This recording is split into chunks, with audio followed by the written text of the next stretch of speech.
bespoke radio for the masses. Headline edition, July 8, 1947. The Army Air Forces has announced that a flying disc has been found and is now in the possession of the Army. If the game is rigged, change the game. Game changer.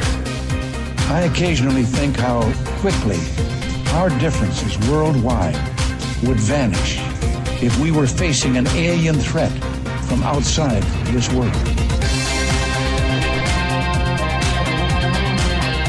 This is Fade to Black with your host, Jimmy Church, on the Game Changer Radio Network and KGRA, the Global Radio Alliance.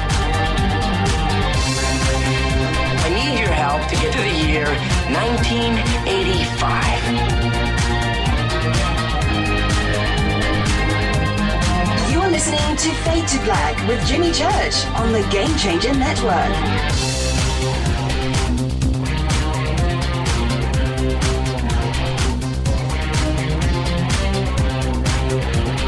Well, man, here we go. Big day today. This is Fade to Black. I'm your host, Jimmy Church. Bespoke radio for the masses. Today is Tuesday, June 20th. I almost messed up the date. How could I forget? We are live from a bunker somewhere in downtown Burbank, California. 170 days into the new year, 195 days left. And I would like to welcome everybody listening all around the world, all across the United States. Hither and thither, to and fro, back and forth, up and down, east and west, north and south, far and near. This is Fade to Black for KJCR, the Game Changer Network, and KGRA, the planet. I'm your host, Jimmy Church. Big night, big day today. It's one of those days you are going to remember just where you were and what you were doing when you found out everything. It's going down now. Now, I'm going to ask Rita really quick to post up the links to Gaia Television's mummy video, right? It's called Nazca. I want you to watch that, and you can just turn down the volume. Just listen to the show and watch the video as I speak. But you will remember this day for a long time. We'll see how it plays out. But to that end, it's a big show tonight. Tonight we have very special guest. Ambassidor EHANi is here, who is, he's Antonio in Caroline Corey's film Gods Among Us. The Science of Contact. Okay, now he is live from New Zealand. Very excited about this conversation. From the very first time that I saw Antonio in the film and Zach, I could not wait to get them on this show. And so tonight we're going to start with Antonio. I am so looking forward to this conversation. And what a great night for him to be on when everything is going down with this alien mummy that was just found in Peru. Now, we're going to talk about that in just a second, so just get ready, okay? We have all of the information here that nobody else has. I have been on the phone with my contacts all day today over at Gaia and elsewhere, and I have lots of stuff to share with you, so I'm going to get to all of that in a minute, okay? So relax. Tomorrow, we're going to have filmmaker Michael Mazzola here with us, and we're going to talk about his journey and the making of Unacknowledged. What a great week for ufology. You got to love it. Thursday is another Fader Night with John Rappaport and his No More Fake Newsroom Live, followed by Open Lines all night long. And the phone numbers 323-825-5045 or 323-275-9695. Follow us on Twitter at JChurchRadio. Facebook, YouTube, you know what to do. Go over to Jimmy Church Radio. Click on those three little buttons right there. Follow, like, and subscribe. The Sandbox, where we hang out all night in real time during this show on Twitter, is hashtag F2B. Any questions or comments during the show? Hashtag F2BQ. You can email throughout the show, Jimmy@JimmyChurchRadio.com. You can also use your super secret decoder email if you are an official Fadernaut and a member in our membership area. All right, all of that comes through here to me in the studio. Again, all in real time. We have two chat rooms, KGRA and Spreaker. Do whatever you'd like. Everything is in real time and in front of me here in the bunker. Okay, now, I want to get to the alien mummy. That's what I'm calling it, by the way. Nobody else is. So there you go. Really quick. You have two different ways to get to our archive shows. One is our podcast. It's not a podcast. It's a podcast of the show. $2 a month. You get the software. You get the apps that you need. $2 a month, updated every single day. We have over 670 archive shows. Or you can become a member, go to our membership area, totally separate from the podcast. They don't share passwords. They don't share anything. Two different things there. The membership is in our secure area on our website. There you will get the bunker cam. You can get your gear, autographed hats, shirts. You can get it by the year. You can get it by the month. You can smorgasbord this thing. Whatever you want to do, a la carte. Okay? All of the archives updated every single day are commercial-free, downloadable. Our podcast is not downloadable. You need an app for that. Okay? All right. Plus, we give away stuff every single month, right? So this month, we're giving away a Life Change Tea package right here. So to get in on that drawing, become a member in our membership area. Podcasters do not apply. Okay? All right. Always visit all of our sponsors, Life Change Tea, GetTheTea.com, River Moon Coffee, New Pharma, our newest sponsor here on the show, and, of course, Studio Dome Speakers, and all of our commercial advertisers. Visit all of them. That's how this show runs. We will be at EHANi Ranch next week. This week, I'm on Coast to Coast all weekend. Okay, so next week, we'll be up at EHANi Ranch for their July 4th Science, Spirit, and World Transformation Conference. Just click on the banner over at our site, jimmychurchradio.com, for tickets and info. We'll see everybody up there. Great lineup of speakers. Jason Quitt, Hollis Polk is going to be there. Costas Macraeus is going to be there. And you too. All right, so come and hang out with us. Night vision, all that stuff. It's going to be amazing. EHANi Ranch, July 4th, Science, Spirit, and World Transformation Conference. With that, let's get this show cracking, everybody. It's a big day today. Happy birthday to Van Halen's Michael Anthony is 63, the one guy in the band that could sing. John Goodman is 65. You know, Goodman's great. Love Goodman. But he was in 3 of the greatest films of all time. Raising Arizona, Oh Brother, Where Art Thou, and The Big Lebowski. Dude, right? Happy birthday, John Goodman. Beach Boy and musical genius Brian Wilson is 75 today. Happy birthday, Brian. Duran Duran bassist John Taylor today is 57. Deftones frontman Chino Moreno is 44. And guitarist Twiggy Ramirez, from Marilyn Manson, today is 46. He wrote a lot of those hits, man, on Mechanical Animals. That was Twiggy. Twiggy Ramirez today is 46. On this day in history, OTD 1975, Jaws, the film directed by Steven Spielberg that made countless viewers afraid of going into the water, including me, opens in theaters.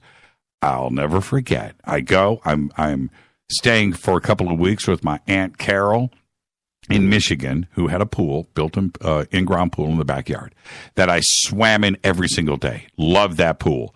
Went to go see Jaws, and I went out to the pool like I did every morning, put on my swimsuit, walked out, jumped in the water, and I dove in, had a heart attack. I'm swimming under the water. I'm like, sharks! And I jumped out of the pool. I levitated out of the pool and sat there. She comes out. She's like, "Hey, why aren't you swimming?" I'm like, I'm cool, man. I'm cool right here. I'm sun tanning. Today I'm tanning. Yeah, Jaws, 1975. Fader fact, the Kentucky Coal Mining Museum is powered by solar energy. And that is a fader fact. All right, tonight, right here, 19-year-old Ambassador EHANi. He is Antonio in the Caroline Corey's film, Gods Among Us, and I cannot wait. He'll be here in a few short minutes. Tomorrow, director, filmmaker Michael Mazzola is going to be here to talk about his life's journey and the making of Unacknowledged. Thursday is another Fader Night with John Rappaport and his No More Fake Newsroom Live. Okay. All right. Let me hit this coffee now that I got all of that out. Unbelievable day today. Now, I'm going to break it all down for you.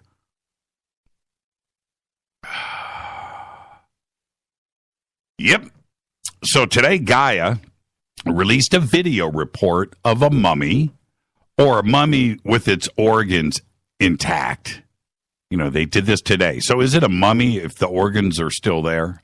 I'm calling it the alien mummy.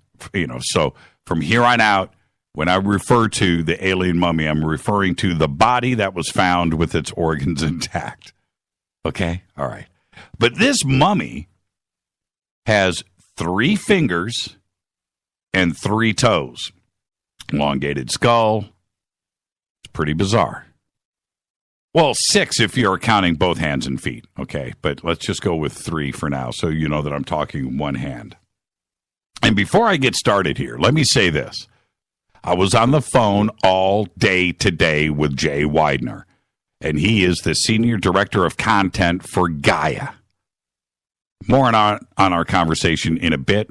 I was literally on the phone with him all day, all the way up to 2 minutes before showtime tonight.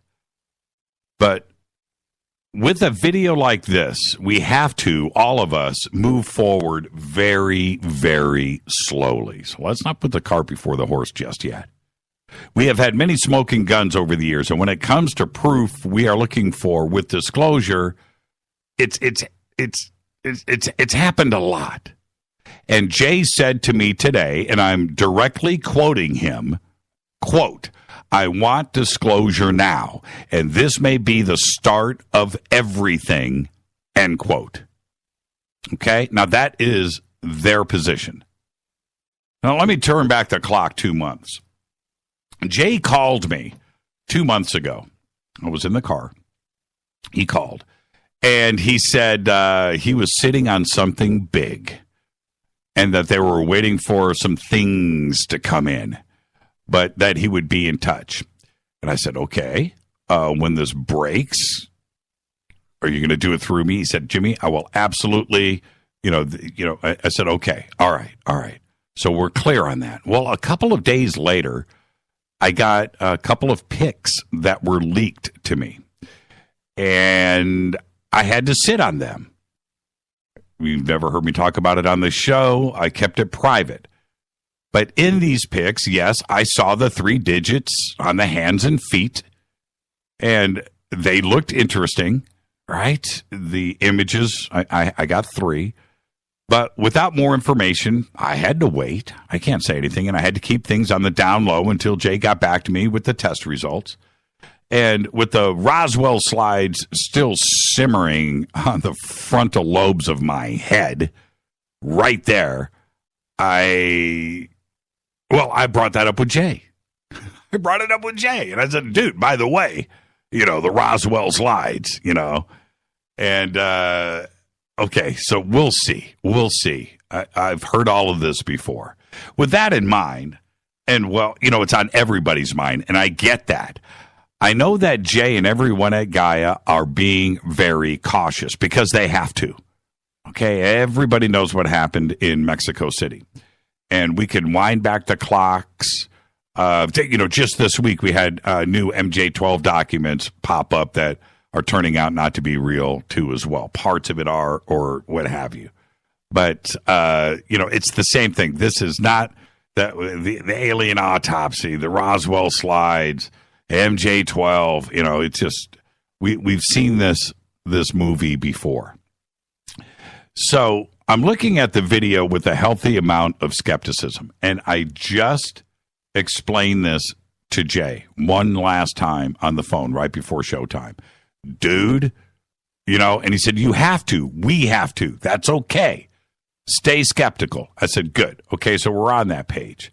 And I also have some information tonight that is not in the video. The video is very, very interesting, and it's fun to watch. There's no question about it. But I also have some other stuff, and we'll get to that in a minute.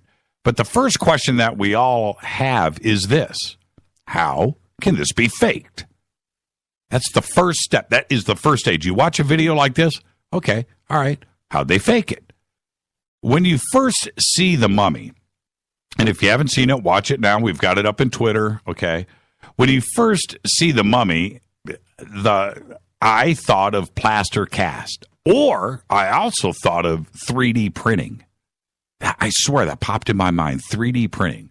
You know, do they have a 3D printer in Peru? I don't know if they do, right? But that popped in my mind. You know, how could they do this? Or is it some kind of sculpture? And the way that it is placed and with its arms and its sitting and its feet and its toes, it's sculpt. Man, it's pretty trippy. It's pretty trippy to look at.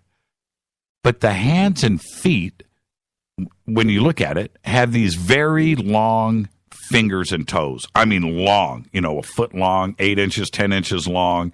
And the bone structure is all held back. In the feet, the bone structure is like, you know, like this big. And it's got these huge, long, foot-long toes that are coming off of it. Only three.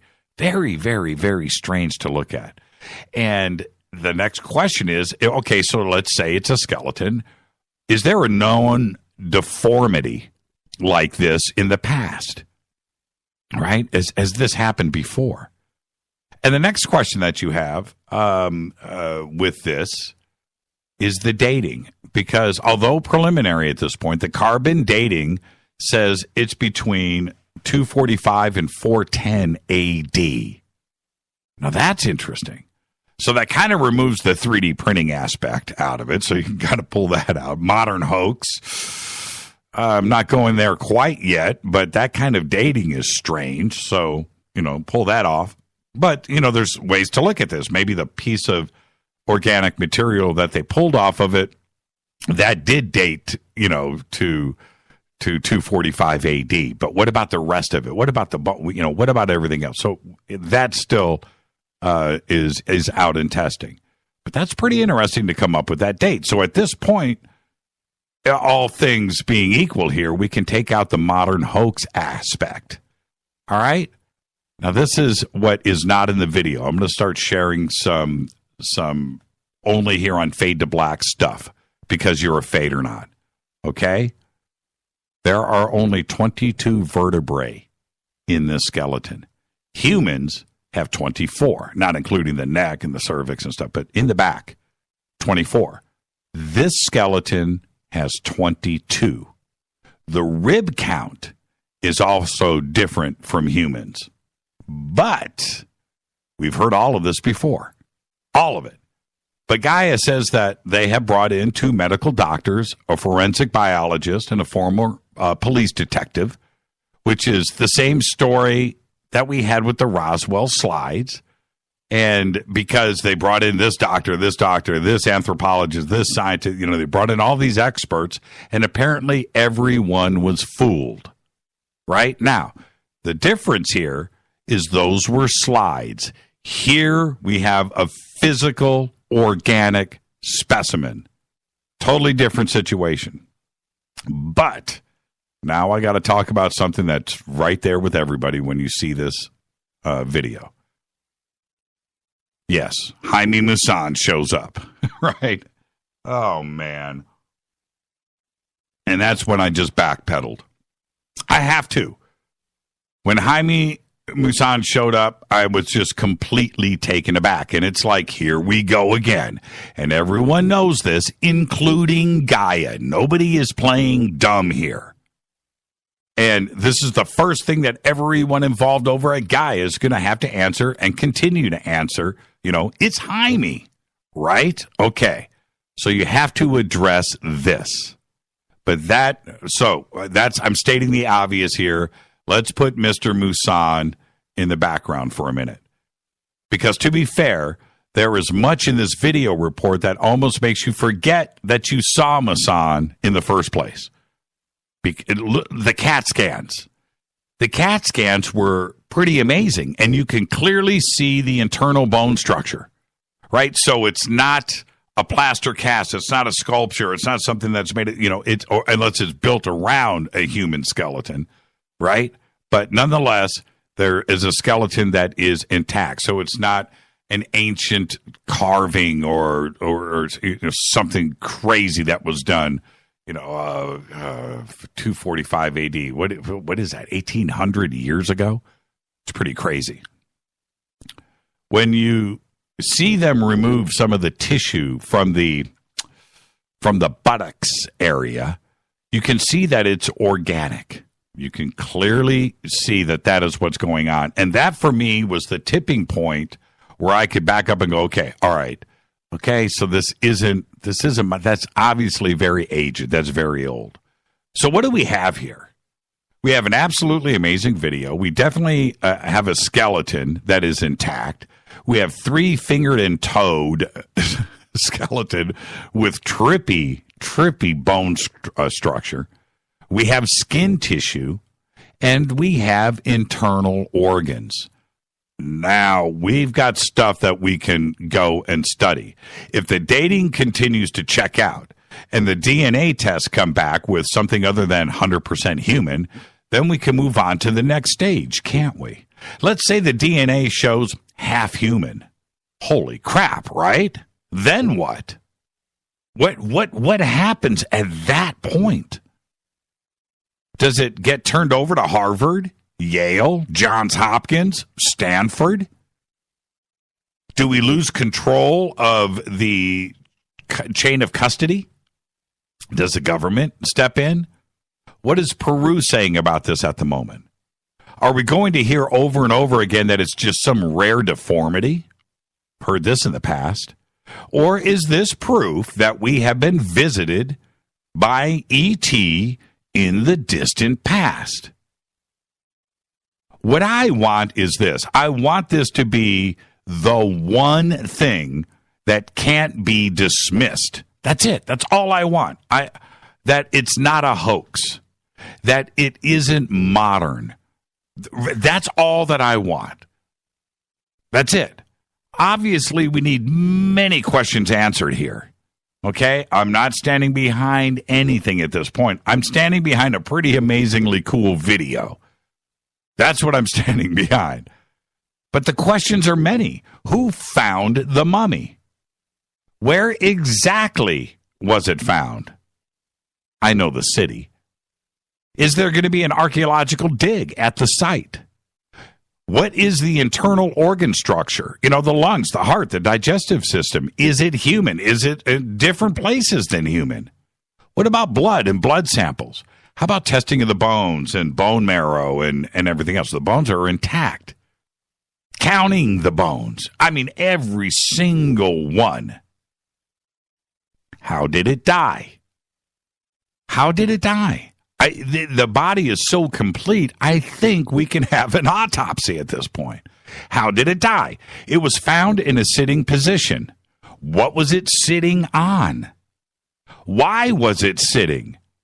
Why were the arms in that position? It almost looks like, to me, it was alive when it sat down. That's what it looks like. It looks like it just went into this position and died. Was it murder? Is there a hole in the skull? Is there some evidence of something? Poison? Can we test for that? Was it just old age? I want to find these things out. Was it in a tomb? What artifacts were found with it? Now, here's something else I'm going to share with you. Only here on Fade to Black. It's the one other interesting thing I was told today, right before showtime. There was not one, but 2 other bodies found with the alien mummy. But they were only 2 feet high. Children? Maybe. And my sources tell me that they have the same finger and toe count, 3 and 3. And if that's the case, then the deformity, the one-off strangeness on this mummy gets removed. The DNA testing, were these offspring? What if the DNA testing comes back and these are not offspring, right? Very interesting.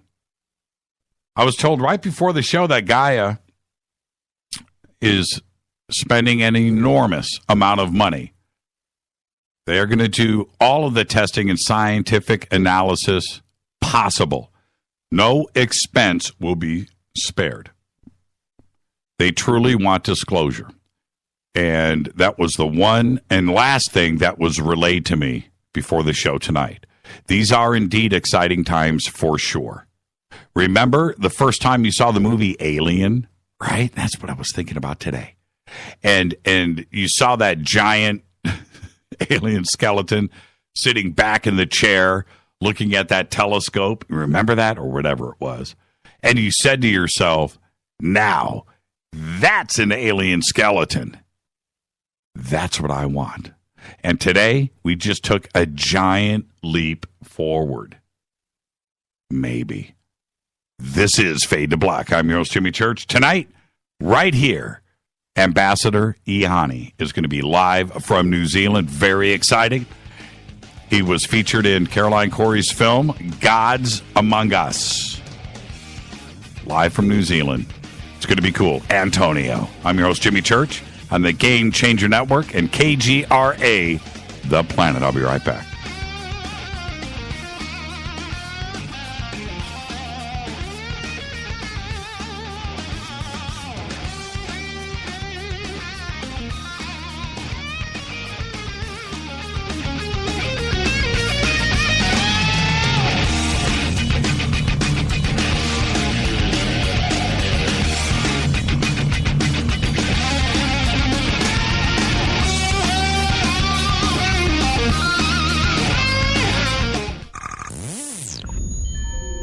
You're listening to Jimmy Church, Fade to Black. Fade to Black will now pause for alien identification. The station that talks the net. KGRA Radio. When you take the beans from Central America with dashes of Indonesian and African mixed in and then roast it to the dark side of Fade to Black, you create the ultimate brew of fringe. Introducing the Fade to Black blend from Rivermoon Coffee.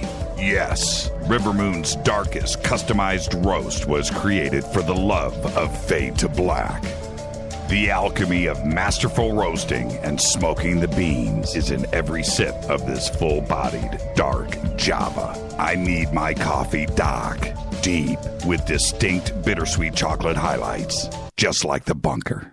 Leaning further into the darkness of the roast is Fade to Black blend from Rivermoon Coffee. Just click on the banner at jimmychurchradio.com and use the promo code F2BBLEND for 15% off of your order today. Go Beckley Teppy. Hi, folks. Let's wind the clocks back 60 years. Food was different. Food provided health and nutrition, and using supplements was minimal. Unfortunately, now we have chemicals, GMOs, herbicides, and pesticides that can be quite lethal in the name of our food supply and, of course, the ever-loving dollar. Supplementing our diets can be very important to stay healthy. Cleansing from daily intruders to the body might be critical. Live strong and take charge. Log on to getthetea.com. Our herbal tea is a great way to cleanse from intruders. Our supplements is a great way to maintain and improve your health. When your health is not up to par, go to getthetea.com. No GMOs, no fillers, and organic, and very helpful in keeping you at the top of your game. Life is too short to feel, you know what I mean. Stay in the game, at the top of your game with getthetea.com. That's getthetea.com. Again, getthetea.com. 9 out of 10 geneticists agree. Fade to Black is not your father's radio show on the Game Changer Radio Network and KGRA, The Planet. Win big with KGRA this summer. Tickets and hotel accommodations to the biggest conferences, autographed books and DVDs, chances to win all-inclusive conference cruises, and private dinners with your favorite KGRA hosts. Click the contest tab at KGRAradio.com for your chance to win big this summer. Your contact for the best alternative talk radio on the planet. KGRAradio.com. Hi, this is Rob Reiner from Anvil, and you're listening to JimmyChurchRadio.com. What's up? I'm Chris. What up? This is Kyle Massey, and you're listening to Jimmy Church Radio.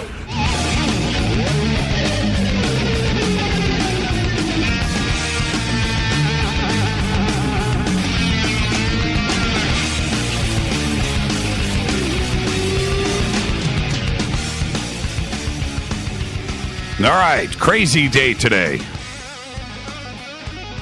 That was a pretty amazing video, and the things that I was told, you know, and my only response to that, and I'm gonna share this with you. I said, look, this is too much to handle. It's that nuts. So more on this. We will do a complete broadcast on Monday, so just get ready for that. And I'll be talking about this on Coast on Friday. So we're going to let the smoke clear a little bit. Everybody just settle down. But what's going on with this video and the other stuff that is going on behind the scenes with the 2 additional bodies that were there and some other, it's a bit heavy. And without jumping too far forward, let's let the smoke clear a little bit, because this could be a serious game-changing event. And with that, how exciting tonight that we have Ambassidor EHANi here with us live from New Zealand. He's a 19-year-old video producer, experiencer, and ET contact specialist. EHANi considers himself an ambassador, which is his purpose, is to communicate and to educate information from the star worlds. EHANi is, on one hand, a humanoid walking on the earth, blending in with the culture, while on the other hand, he is a transcended, multidimensional soul collective which transmits telepathic information to the human race. This soul collective is an archetype of the higher self, which is existing on the higher dimensional layers of reality. It is EHANi's mission on Earth to anchor and ground the information received from the family of light, a family who appears to him as in a multitude of ways, usually as light and energy, vibrational patterns, and advanced consciousness linking technology. EHANi has had 1,000 of multidimensional experiences, which he has brought forth hundreds of artworks, transcripts, and videos which are intended to wake up the earth and bring forth that evolutionary healing energy. I would like to welcome for the first time to Fade to Black, Ambassidor EHANi, otherwise known as Antonio. EHANi, how are you tonight? Greetings. Hey, how's it going? Man, Thanks it's great. for letting me be on your show, man. Yeah, man, it's great to hear your voice. And I don't know how to continue. Oh, first we got to do the first-time guest disclaimer, so let's get that out of the way. Sure. It's you and I sitting on my couch as friends, having a conversation. Where the conversation starts, it starts. Where it ends, but we're going to end as friends. You ready to go? I'm ready. Okay. What do I do here? Do I go with Antonio? Do I go with Ambassador, Your Highness? Do I go with EHANi? How do I move forward? I think that I like to be called EHANi. EHANi it is. That's it. That's all you need to say. Because the next question is, where did EHANi come from? Where did the name come from? Okay, well, I was in a deep meditation, and I was asking the universe for a name that I could present myself on the internet that wasn't my real name, because I don't like to present my physical location, my physical appearance, as much as the information, which I believe is much more important and vital. But EHANi came through over and over again, and just the frequency of it, EHANi, is, to me, something that resonated, and it came through as a voice over and over again. And I had the feeling to go with Ambassidor EHANi, and I did spell the ambassador with an I instead of an A, because I thought it was more aesthetic and a bit different.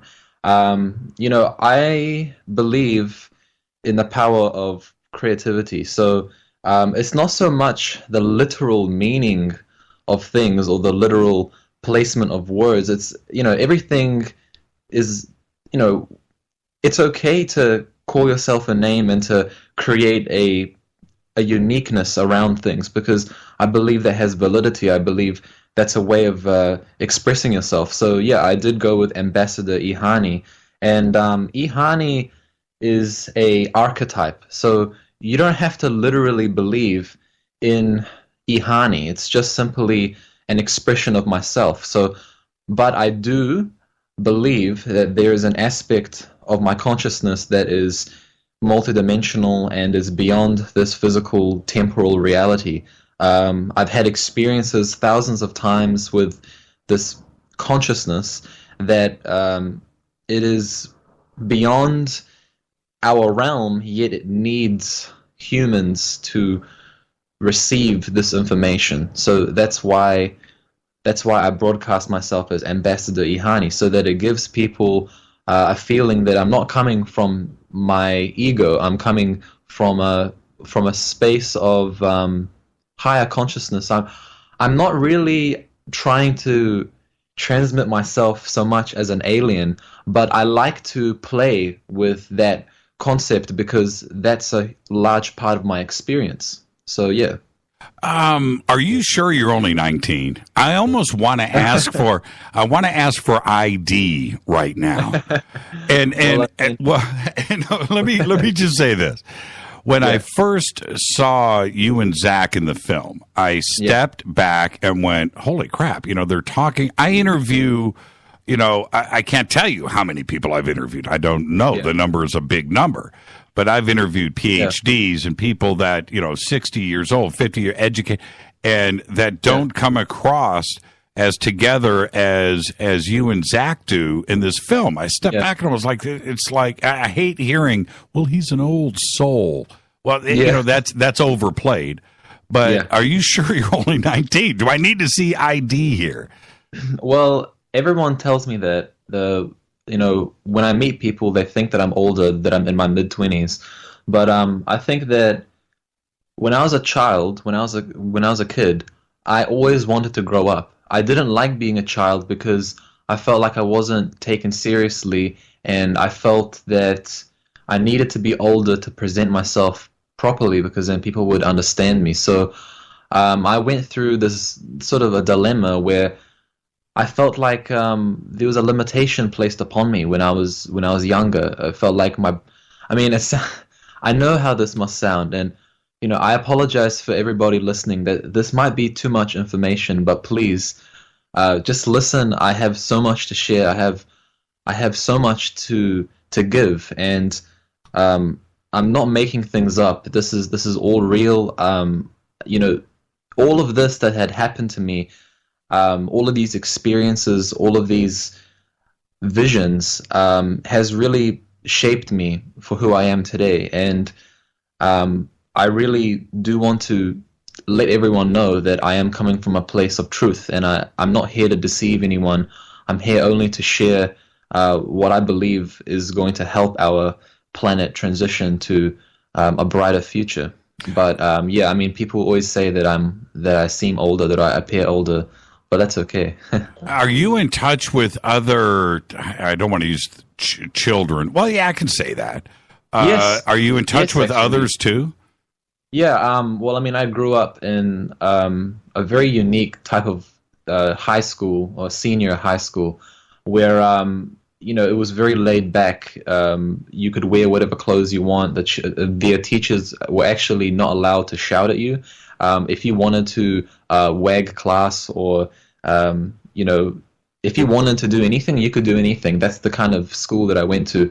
And there was a lot of a lot of teenagers that I felt a connection with. I knew that they were here for the same purpose. And there's a number of key individuals that are still friends with me today that they have experiences. They see things. They have visions. They've met me in dreams, and even to say that I've had telepathic communication with them in dreams. And I could tell you hundreds of experiences. I could talk for hours about the different experiences I've had with other people and with other beings. But yes, it's true. There are a lot of quote unquote experiencers that are very young, and I do believe that we do come from higher energies, that there are many souls that reincarnate over and over, learning the same lessons, but there are other souls that come directly from a frequency which hasn't been associated so much with materiality. So the essence from where we come is what one could say heaven or the fifth dimension or the higher dimensions. I mean, there's so many labels and words that are thrown around, and sometimes it's difficult to navigate around these words. But let's just say that we do live in a multidimensional universe, and there are multiple universes. There are, it's so vast and so multidimensional, so rich. But yes, this is the time that has been prophesized, has been spoken of, that there would be these children and people that represent the light, that represent the stars, one could say. And when we talk about the stars, there is a literal mathematics and physics and knowledge that can be applied through a number of ways. But I'm going to try to make this easy to understand for those people who might not exactly understand. But yes, there are, we are spirit, we are soul. Spirit has many experiences. We're not just bound to this body, Yeah, and we'll get to all of that. I want to talk about your childhood. When do you remember your first contact, or when you started to have these experiences? Well, all throughout my childhood, I was subconsciously thinking about everything that I'm speaking about now. All of the artwork, all of the things I'm doing now, I was dreaming of as a child. And I believed as a child that I could predict the future.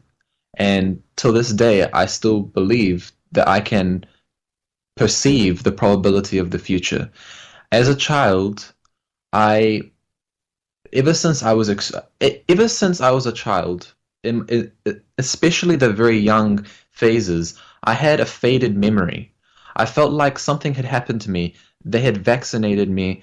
I was brought up in an alright family. I mean, I'm an only child. My parents were great. I mean, as parents go, they didn't abuse each other. They didn't drink alcohol. They were very straight parents that didn't have any major problems. But what I did perceive was this environment when I had come into this body, and I perceived so many problems and so many things. And I did experience what could say psychic attacks, that there are beings out there that do target children, and that's because the children that are coming in today, they have a plan, they are part of a plan which is so vast and so magnificent that words can't really describe so much, or cannot capture the complete essence. But I'm going to try to communicate what it's all about. But when I was a child, I saw things. I saw spirits, I saw lights, I saw flashes in the sky. And when I saw the flashes in the sky, I knew exactly what it was all about. I knew that I was sent here, or that I came here upon an agreement, that I would have a set of experiences that would, quote unquote, initiate me into some level of understanding about this global situation. I don't like the word conspiracy, because conspiracy is a word that gives people the idea of is it true, is it false? I mean, this reality that we're experiencing collectively, the manipulation of our environment, the manipulation of language, our educational system, it's all flawed. And it's all flawed so that when people grow up, they're conditioned from a very young age. And I did experience this conditioning. And when I got to the age of 13 and 14, when I was, old enough to think for myself, I questioned. I was actually able to think through things. I was able to actually have memories when I was younger. And so many things clicked and connected. It was like an ongoing series of events where I felt like there was something communicating with me. I didn't know exactly what it was, but it felt like God, or it felt like, you know, the universal consciousness. I was getting visions and dreams, and these dreams and visions would become reality. And I would begin to see myself really focus upon what you could say the New Age information. And the New Age information is basically the ancient knowledge rewritten in a modern context. But the essence of what was happening to me ever since I was, you know, this whole entire life has just been an ongoing activation of my consciousness, having memories of this life and other lives and even the future. I mean, it's crazy. And even to this day, I'm still trying to ground together what this is all about. That's why I put what I experience into artwork. It's why instead of talking, I like to create music. There are other ways of communicating this experience, and it's not always the best way to use English or any language. You know, what did your parents say when you went to them and said, you know, I've been talking to my ET friends, and they say, how did they react? Well, actually, when I first told them, they thought that I was going crazy, and I actually did go crazy. Let me tell you that. I did have experiences around the age of 15 and 16 where there was so much happening around me, so many dreams, so many things I was seeing that I actually dropped out of school. I dropped out of school. I didn't finish school. I needed time on my own so I could really figure all of this out. But my mother, she from when I was a child, my mother, she practiced Reiki, which is a Japanese form of healing. Mm-hmm. So she was aware of the spirit realm, and she did understand a little bit about this, but the level of intensity of what I was trying to tell them was a bit too much, and they couldn't handle it. But what I did is I told them little bit by little bit, and to this day, my mother is very open to all of this, and my father, he's open-minded, but he's, you know, older generation, they tend to be quite stubborn, and, you know, my father's quite a stubborn individual, but he is a genetic scientist. My mother is an artist and hairdresser, so my mother is very right-brained and very creative, and my father is a scientist. So when I realized that, and I said, okay, well, why did I come to New Zealand? Why did I choose my parents? So many things clicked, and what happened is I had beings of light tell me things, and these beings of light would appear as like twinkling lights, as orbs, as little geometric patterns that would unfold in my vision, almost like a hallucination, but it wasn't a hallucination. It was like a real emanation of light. These beings were confirming with me. They were telling me it's okay. They told me and confirmed with me that this was a part of why I came here, and these difficult experiences were just a part of the integration process of getting making sense of all of this, and then really working with it in a way that it doesn't stay so much in my head, but it can be expressed through art and poetry and music, and, you know, communicating with people, like getting it out there, you know, discussing with people, so that I didn't feel so blocked. But yeah, I was fortunate enough to actually have an upbringing where I was not ridiculed. Very, very few people ridiculed me. In my high school, when I had these experiences, I told everybody, I told the teachers, and 95% of everyone really listened to me and believed me. And I had kids coming to me and wanting to have a whole entire lunchtime just talking to me about this. And that's the fortunate thing about all of these experiences, is that the way that I was communicating it, and you know, people bought it, people believed it, and because I really was coming from my heart, I wasn't trying to deceive people. People did listen to me, and I didn't have many people harassing me or my parents, anything like that. So I'm quite lucky in that way, because I know that a lot of other people who have these kinds of experiences, they get ridiculed and all of these things happen, Yeah, they have a really difficult time with it. What about, I'm just curious, what did the quote unquote, the professionals that were probably attempting to intervene, psychologists, psychiatrists, or what have you, I'm just interested to hear what they had to say and try to convince you of something that probably wasn't real. Well, I had never gone to a psychologist or a doctor for any of this, but I have this skill, and I know how to communicate with people. If I discuss my experiences, and if I get to know someone, and I get on their level and I communicate with them, I feel like I'm able to really convey something that they already know within themselves. It's like a subconscious response, because we all know the truth. The truth is within us.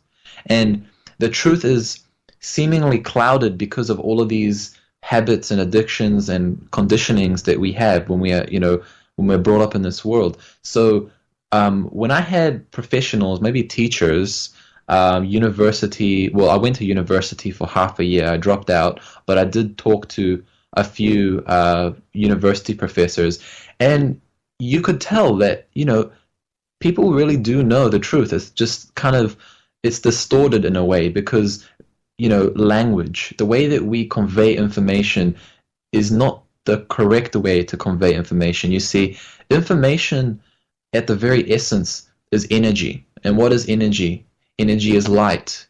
Energy is sound. Energy is all of these different multisensory perceptions that we are perceiving through our senses. And, the truth comes in different ways. It doesn't have to be always that you hear the truth. It's that people have experienced their own inward kind of truth, but it's it gets complicated, because people hold on to definitions and beliefs that tend to obscure the universal truth, because we have a personal way of relating with the truth, but then there is an inherent truth that can be mathematically, scientifically measured, and I am all for that. So I do view things scientifically. I do speak quite scientifically. I can explain scientifically what is happening, multidimensionally, because these beings, they show me within my consciousness.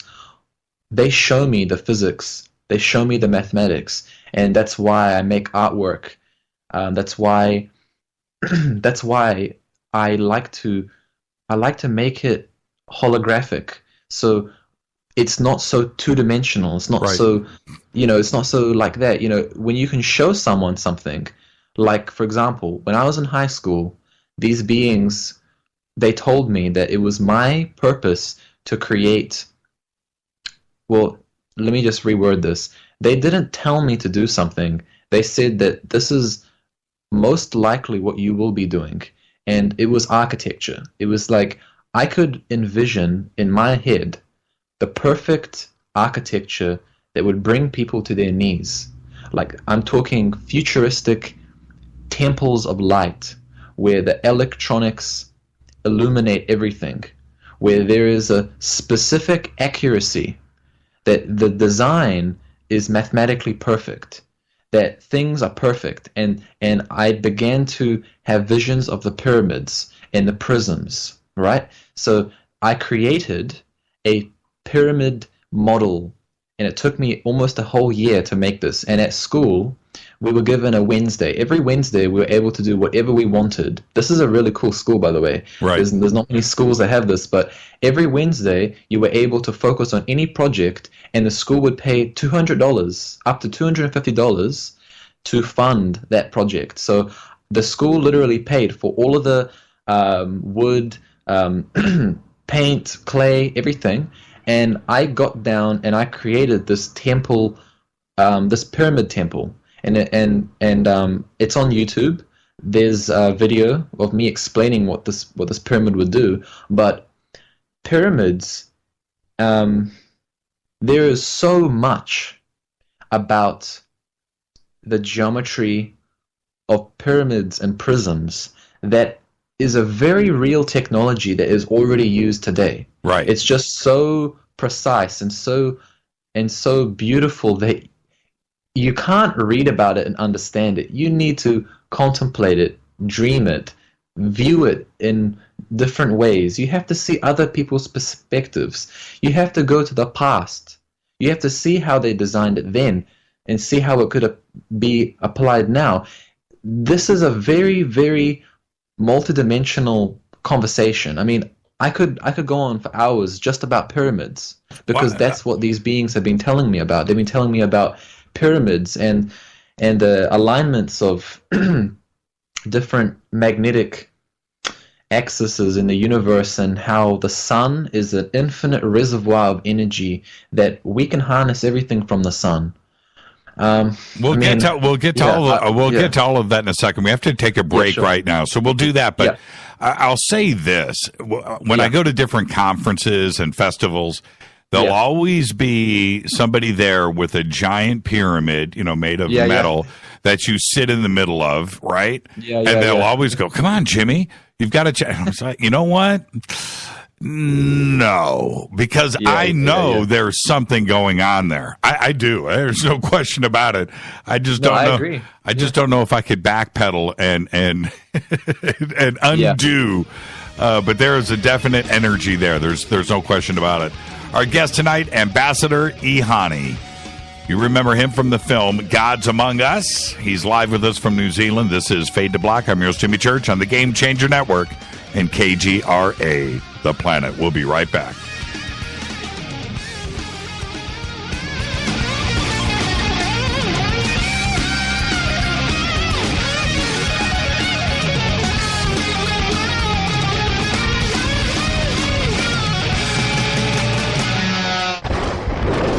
This is Fade to Black with Jimmy Church on the Game Changer Radio Network and KGRA, the Global Radio Alliance.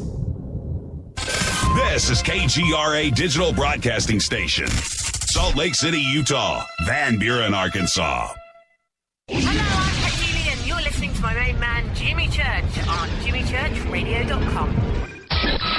Hi, this is Ray Hobbs here, repping the planet, and you're listening to my good friend, Jimmy Church, Fade to Black, on the Game Changer Network and the KGRA Digital Broadcast Station.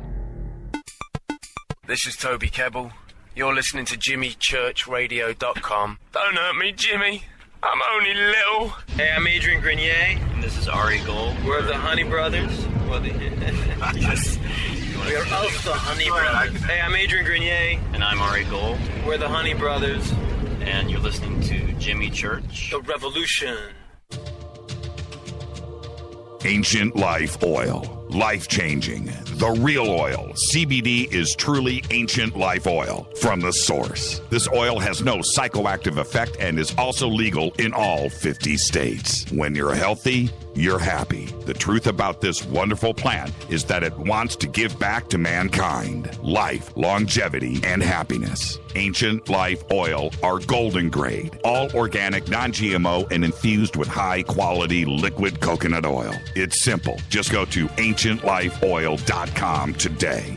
That's ancientlifeoil.com. The best, purest, organic, and non-GMO CBD in the world. Go Beckley Tappy. The statements made regarding these products have not been evaluated by the Food and Drug Administration. These products are not intended to diagnose, treat, cure, or prevent any disease. Please consult your healthcare professional about potential interactions or other possible complications before using any product. What's up, Fadernauts? Studio Dome loves Fade to Black and the F2B audience so much that they have put together the ultimate stereo Bluetooth system. They've done it just for you. Man, check this out. The Studio Dome SBB2 stereo system is here. It's featuring two Studio Boombox 2 SBB2 wireless Bluetooth speakers, packed in its own custom hard shell case. This Studio Dome system features the very latest in stereo Bluetooth technology. The two full-range boomboxes are in true wireless stereo. You've got to hear this. It's amazing. It's just $129 and use the promo code JCRTWS and you'll also get free shipping. It's simple. Just go to jimmychurchradio.com, click on the Studio Dome banner. Go Beckley Tepe. This is Micah Hanks of the Gralien Report, and you're listening to Jimmy Church on Fade to Black, across the globe on the Game Changer Radio Network and the one and only KGRA Radio, The Planet.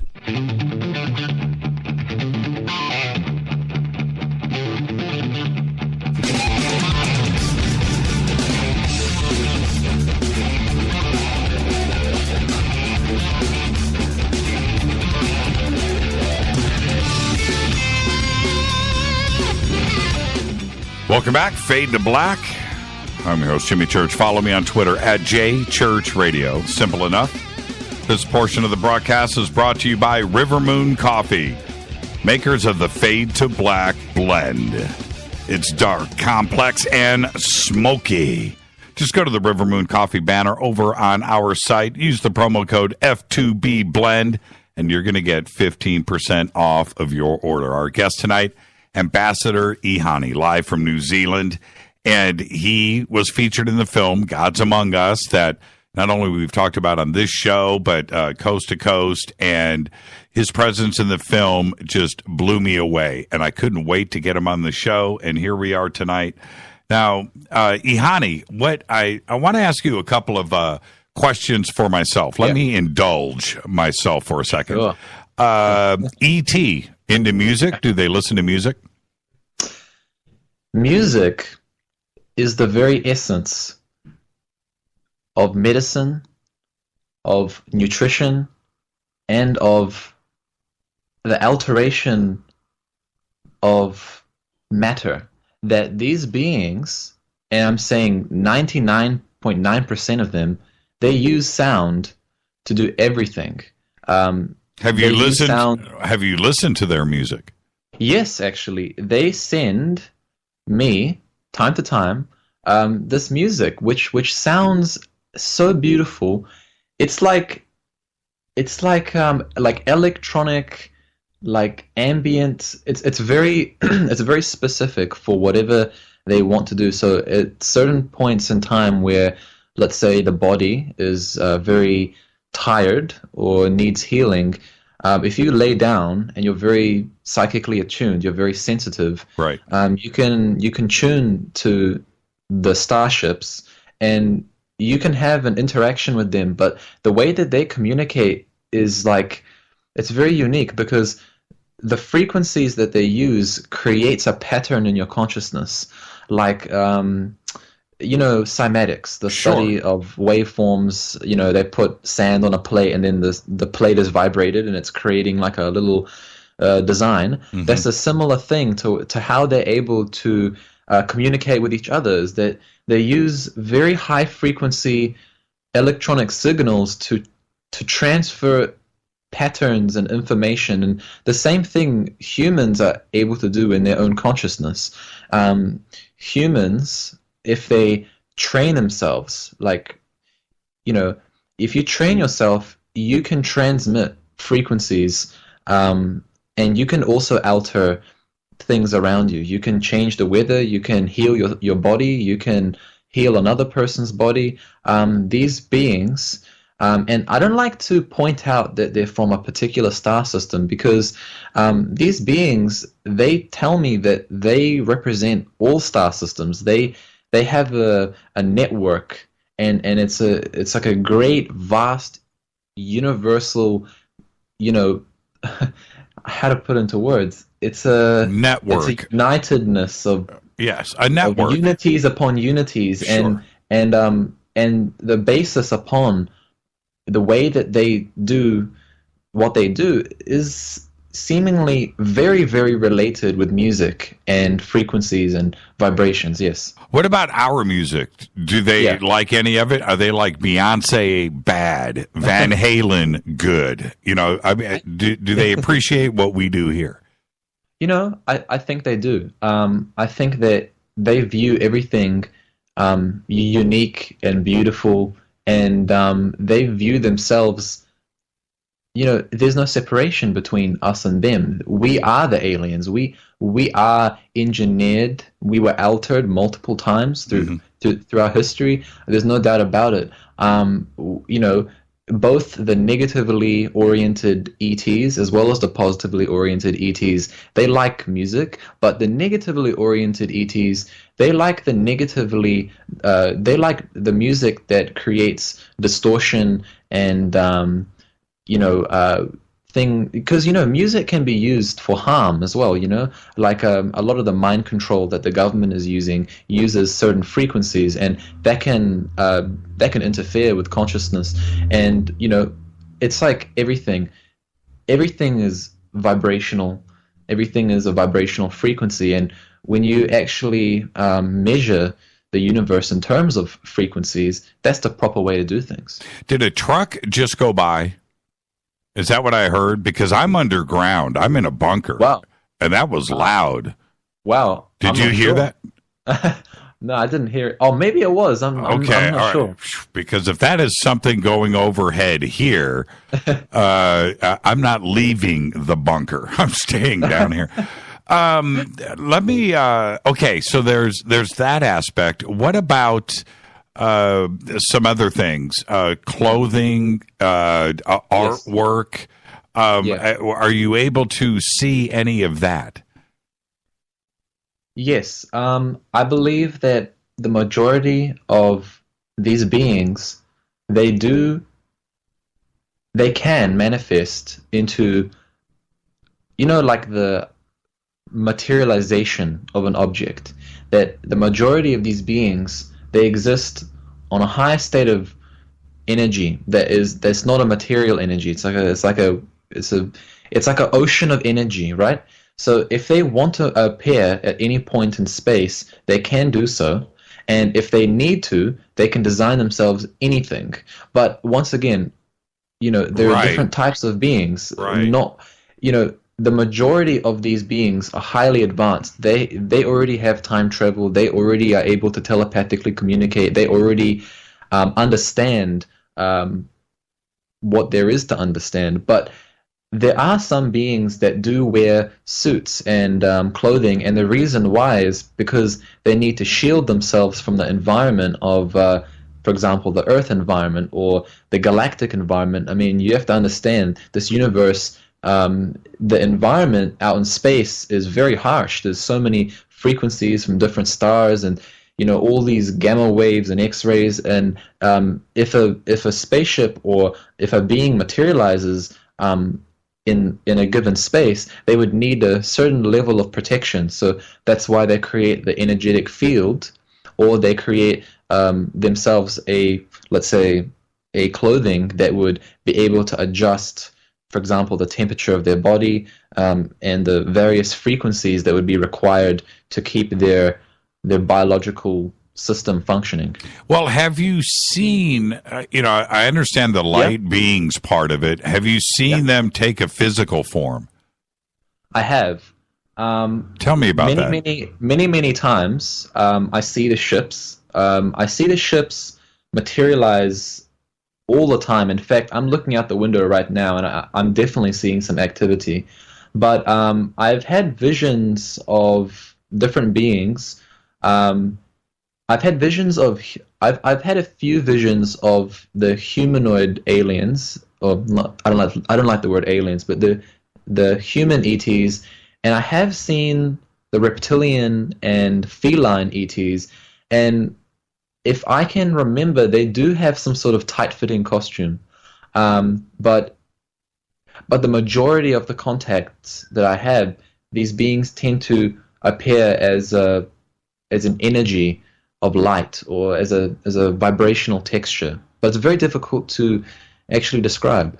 Have you seen the ET mummy video that was released today? Have you seen that yet? No, I haven't. Okay. Yeah, I haven't. Okay, I'll get that to you, and you can check it out during the break. What I'm curious about with that is after you see it, ask your ET friends. Just go, okay, what's going on here? Yeah. Right? Sure. It's a pretty interesting video. Okay, you haven't seen it. I'll show it to you during the break, and then we can talk about it after the break. The reason why I'm asking about the arts and music and those kinds of things, they have to be interested in those things. They're an advanced culture. They have to have gone into the arts and into consciousness so much further. Because nobody talks about EHANi.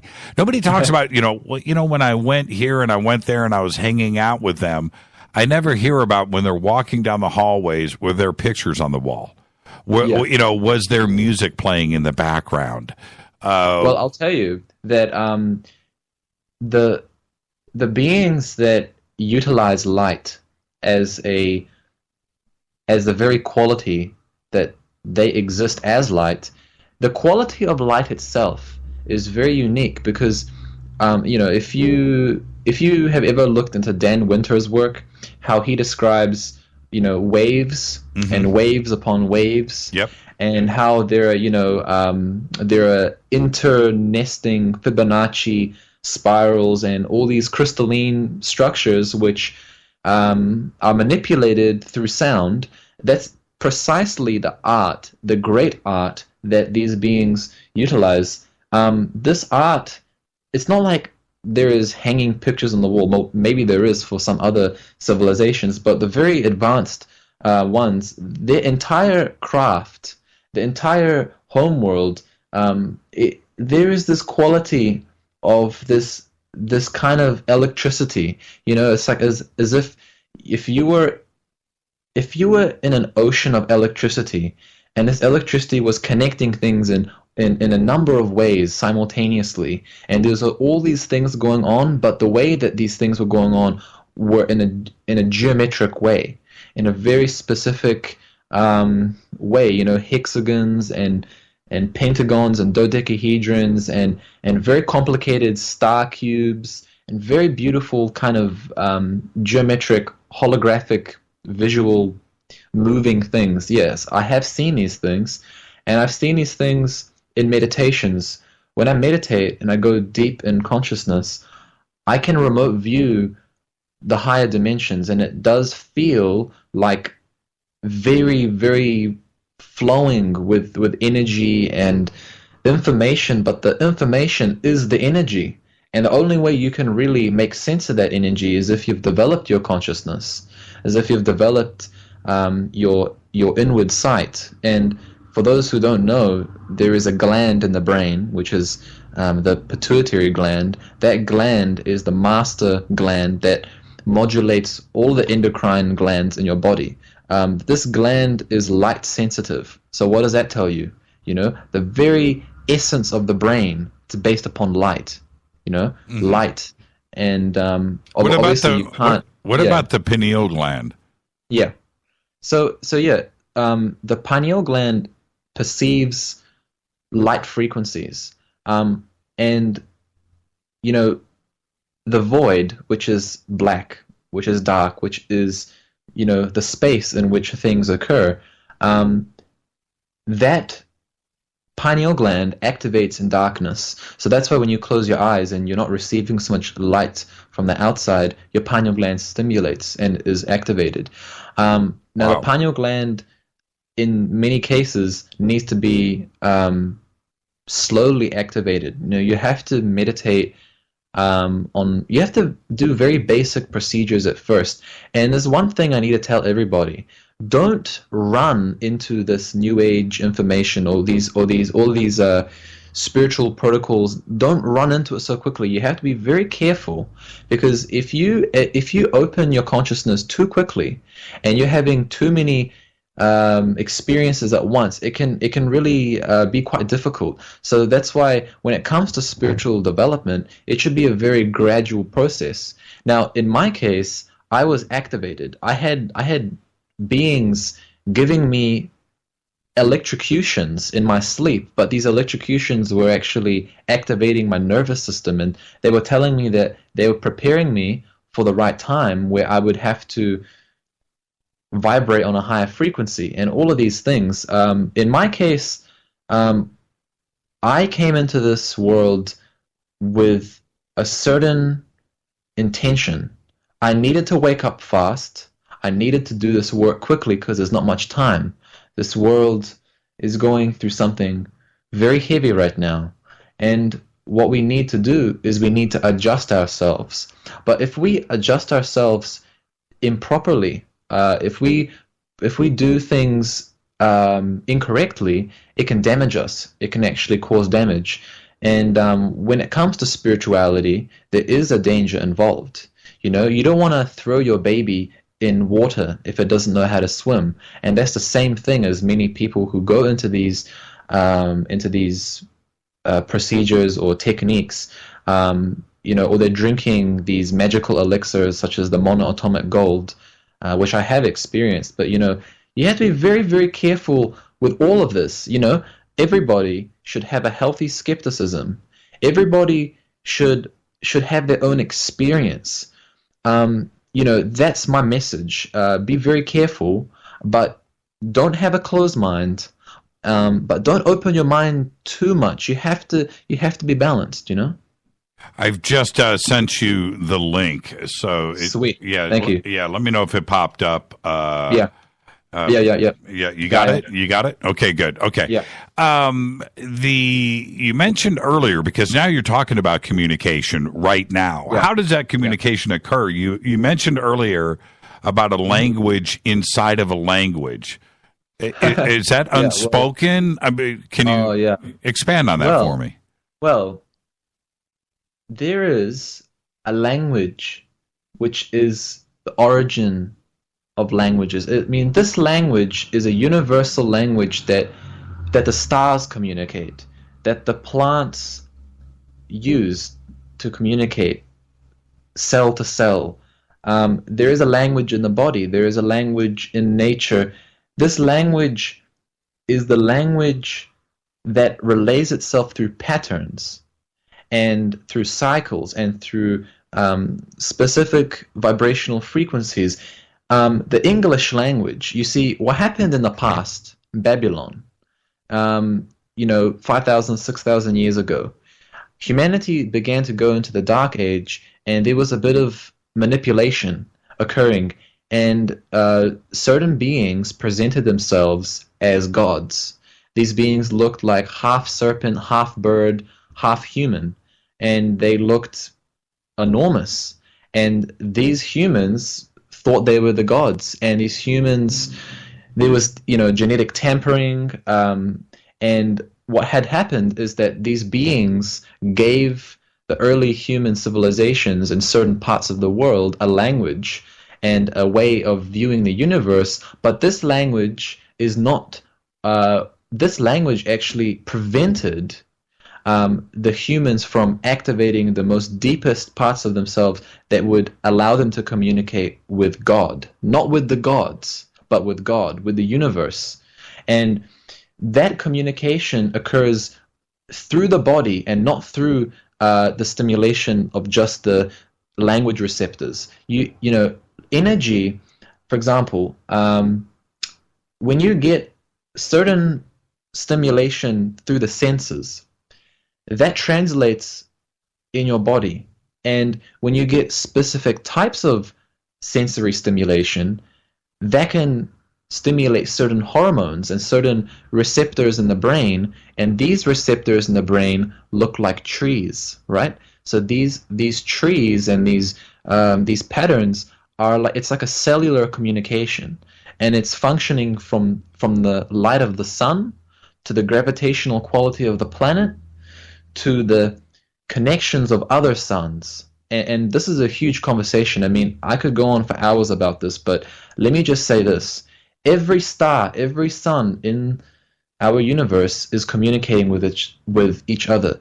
Every sun, every star, its energy extends itself out trillions of measurements beyond itself. So there are energy fields upon energy fields communicating these impulses of electromagnetic transmission.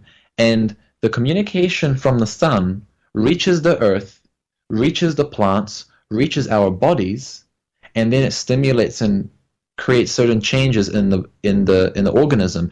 And when the human culture has been, let's say, conditioned to speak a certain language, to view the universe in a very linear way, this creates a problem. This creates a disconnection.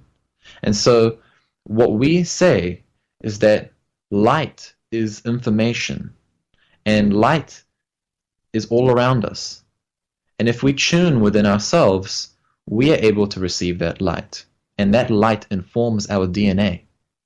One of the things that I'm always concerned with, because I have seen things, EHANi, I know that the world is not what we are told. I know that. I firmly so. But the one thing that really concerns me is we have 7.5 billion people on this planet. And it seems to me that the conscious ones, the ones that are open to a new world and knowledge, are the ones of privilege. What about the other 5 billion people on this planet that don't have a radio, that don't have the internet, that pick through the garbage every single day, that don't go to school, that don't have any idea who E.T. is, right? Or this show, or you, or me. What about them? Does E.T. care about them? Are they communicating with them? Is there somebody that would come out of a garbage dump and go, dude, I just talked to E.T. and he says, right? Yeah. Well, this is how I see it. Every being that lives on Earth is a drop of light.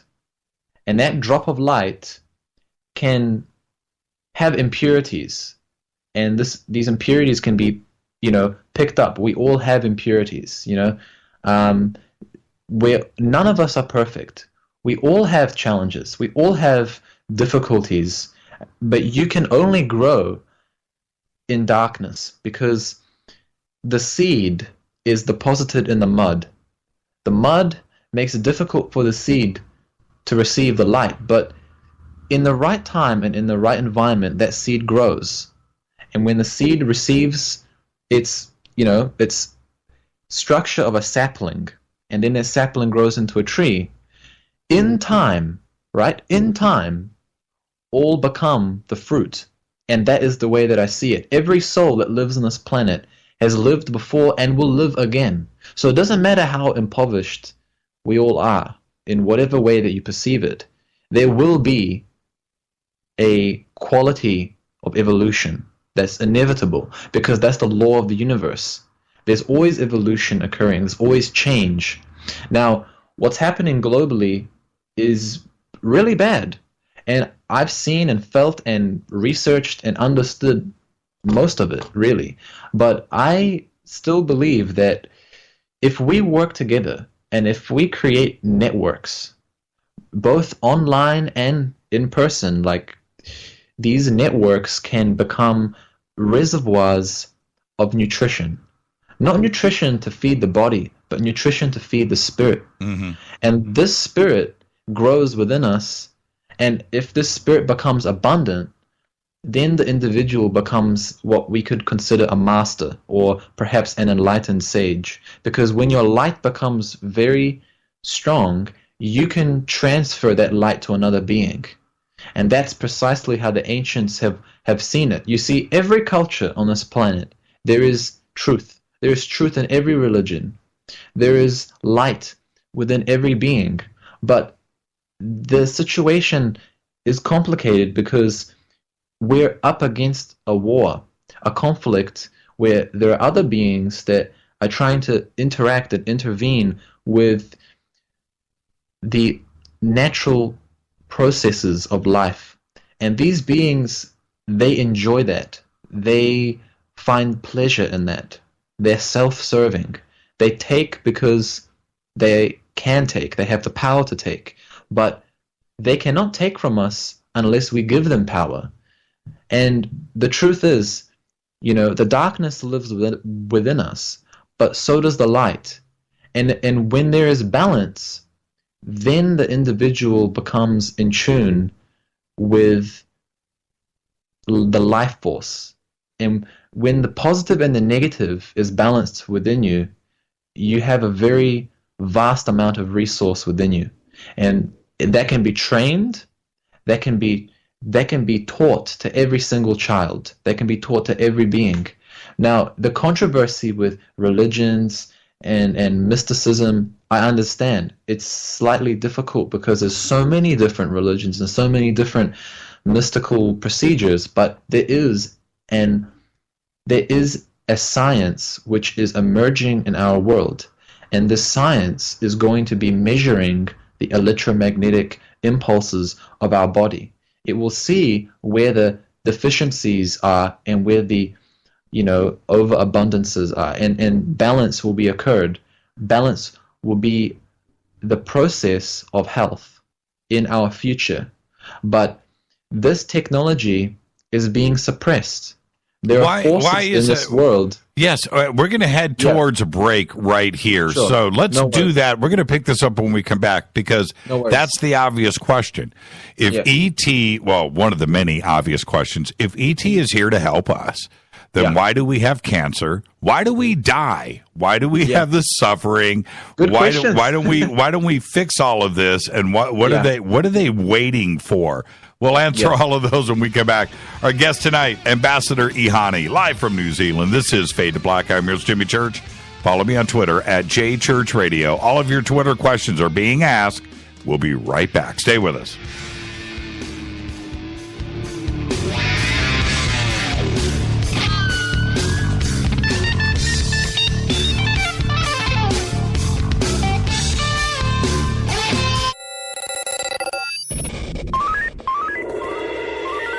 Way out here, we listen to Jimmy Church. You're listening to Fade to Black. Always on the edge of the hottest alternative talk. Jimmy Church with Fade to Black. KGRARadio.com. ¿Qué tal, mis amigos? Yo soy Mario Carson, el tiburón, y los invito para que escuchen a mi buen amigo Jimmy Church Radio. ¡Claro que sí! Hello, Fadernauts. This is Jimmy Church, and I'm introducing New Pharma, a company whose products are based on science. Human function based on the endocannabinoid system, or ECS. New Pharma firmly believes in this science, and their research indicates that support of the ECS provides the beneficial effects for a healthy lifestyle. New Pharma's science includes relief capsules for pain relief, sleep capsules, which are natural support for occasional sleeplessness. Foundation is support for your ECS, and Fit capsules support your active lifestyle. Just click on the banner at jimmychurchradio.com and use the promo code F2B for a 33% discount on all of their products. Or visit newpharma.com for all of the knowledge on the science.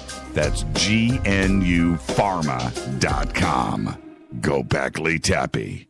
So I get out of the shower this morning. I'm looking in the mirror, and not to brag, but my beach body is coming back. I'm not fearing shorts and bathing suits this summer. And thanks to naturesyouth.com, I'm here to help you too. The anti-aging experts, Nature's Youth RSF, they've developed an all-natural amino acid supplement that supports my body to naturally increase HGH levels without synthetic hormones.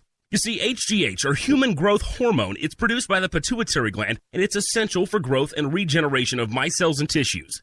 Elevated HGH levels can contribute to not only increasing my energy, improving my libido, and reducing my body fat, but overall improving my exercise capacity. Now, just by watching what I eat, doing a little exercise, and taking my daily dose of Nature's Youth RSF, I'm in a swimsuit, and I'm happy to be there. My beach body is back. I want you to get yours. Join me today and look better and less with help from Nature's Youth. It's easy. Go to naturesyouth.com. That's naturesyouth.com. And bring on the sunshine. You listen to us, and we listen to you. And so does the CIA. KGRARadio.com. Hi, folks. CBD is the home run hitter for health right now. Why, you ask? Because of what it does for the body. Unfortunately, I can't tell you all about the benefit. There's reasons. Do your due diligence and log on to ancientlifeoil.com. That's ancientlifeoil.com. Ancient Life Oil uses organic ingredients and is blended in coconut oil for some of the best benefits. Legal in 50 states and non-psychoactive. Log on to ancientlifeoil.com. That's ancientlifeoil.com. You are listening to Fade to Black with Jimmy Church on the Game Changer Network. Oi, oi, I'm Reese Evans. You're listening to Jimmy Church. This is Revolution. The revolution will not be televised. The revolution is on radio. Ciao.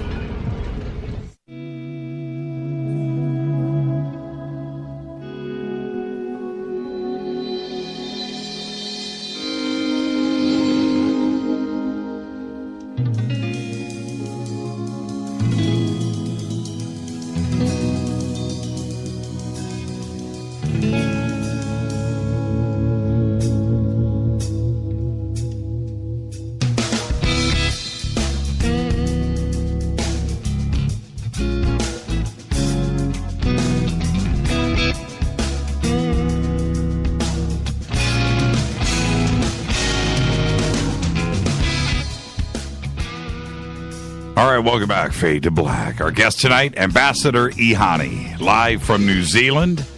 And this portion of the show is brought to you by Life Change Tea. Just go right now by clicking on the banners at jimmychurchradio.com. Forget the tea.com. Just mention Jimmy when you order, either online or over the phone, and you're going to get yourself some free shipping. All right, EHANi, it's the question that everybody, what is ET waiting for?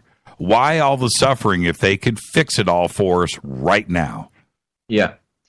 Well, what's happened is they have already given us everything that we need for us to work together. And let me just make this clear.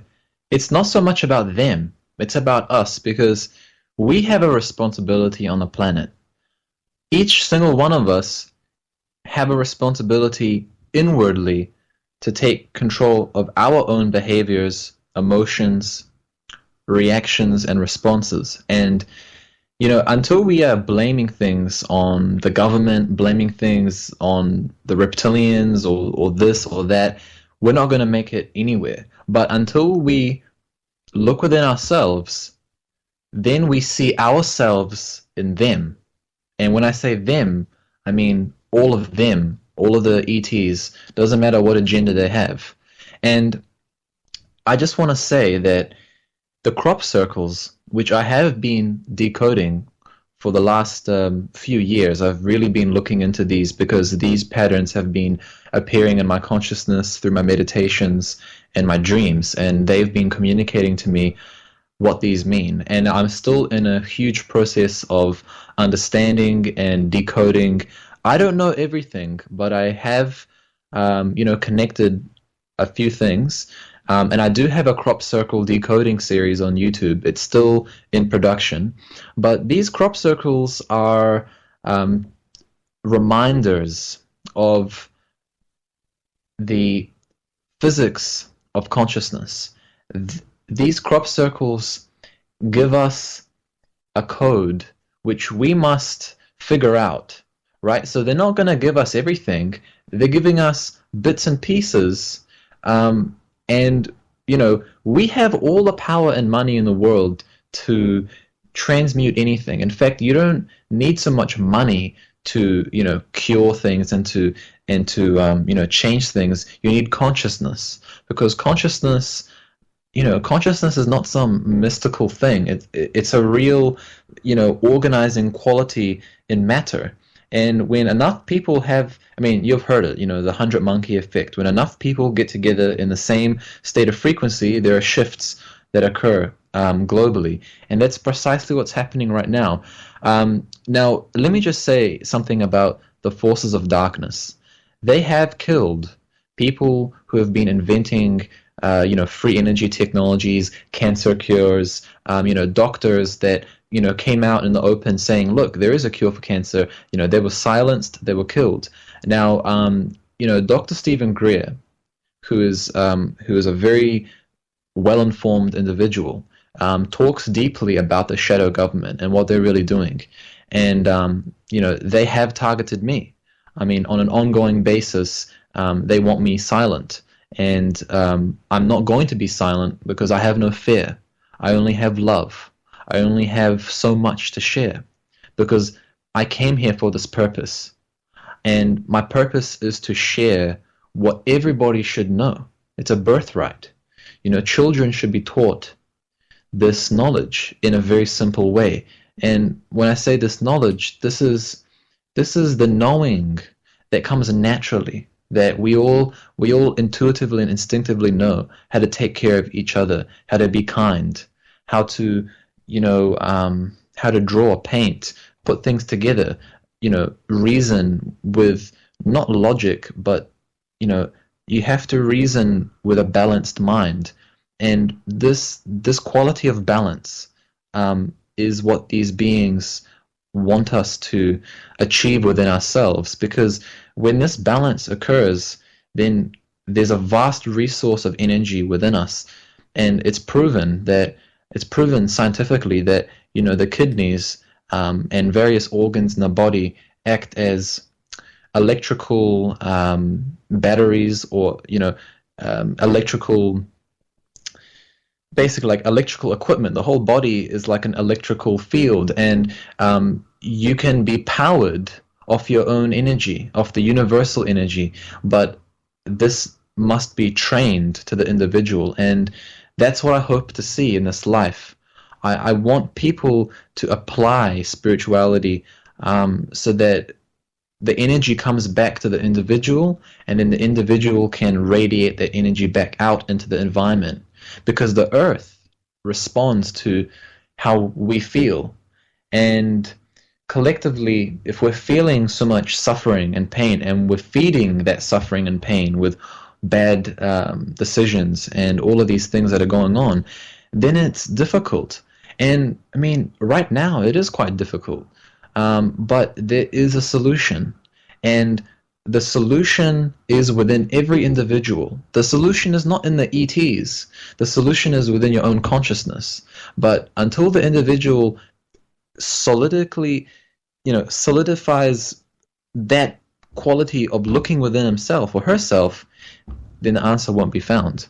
But like I say, that's my message.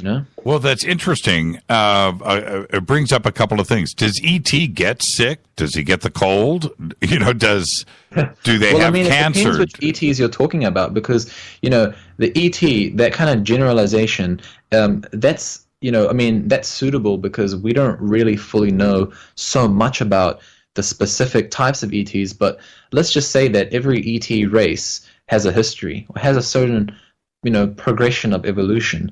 Of course, many civilizations have gone through numerous wars, galactic wars, sufferings, and something so much larger than what we have on Earth. I mean, sure, we might be having wars on Earth, but can you imagine planets being destroyed? I mean, this kind of stuff happens all the time. Now, this whole, archetype of the Force, the Force is within us. And if you become still enough within your own consciousness, then negative and positive no longer become separate. It merges into oneness, and there is an experience of that which allows the individual to transcend the negativity that is on the planet. And I mean, a lot of the time, what actually prevents individuals from being healthy is this unnatural stress that comes from everywhere. It comes from, the radio towers, electromagnetic pollution, the actual pollution coming from factories, all of these stresses that we have. We go to work, we come back, all these responsibilities we have, and then the most important responsibility is ourself, taking care of ourself, taking care of our health. And I'm just going to say this explicitly because I don't really care. I was sick for, maybe 2 or 3 years. I was very overwhelmed because I was being attacked, and I needed to bring my energy, I needed to strengthen my energy, I needed to ground my energy. I realized how real it really is when you wake up so quickly and you start getting all of these answers. The forces of darkness, they try to make the body weak by sending the body certain frequencies and mind control and all of this crazy shit. Yes, it does exist, but once again, consciousness transcends the synthetic, artificial quality of these, pollutions and technologies. Consciousness is first and foremost the quality that brings life and vitality back to the body. So if your consciousness is raised, you might have times where you feel a bit, not perfect, but if you strengthen yourself with hope and with faith and with your own courage and your own will to survive, that's the greatest energy that brings life back to the body.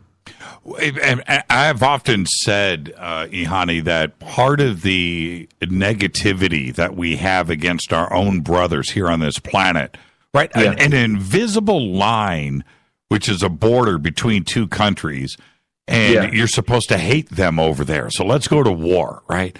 It's a crazy concept. And I think part of the problem is just that we've been on this planet for too long.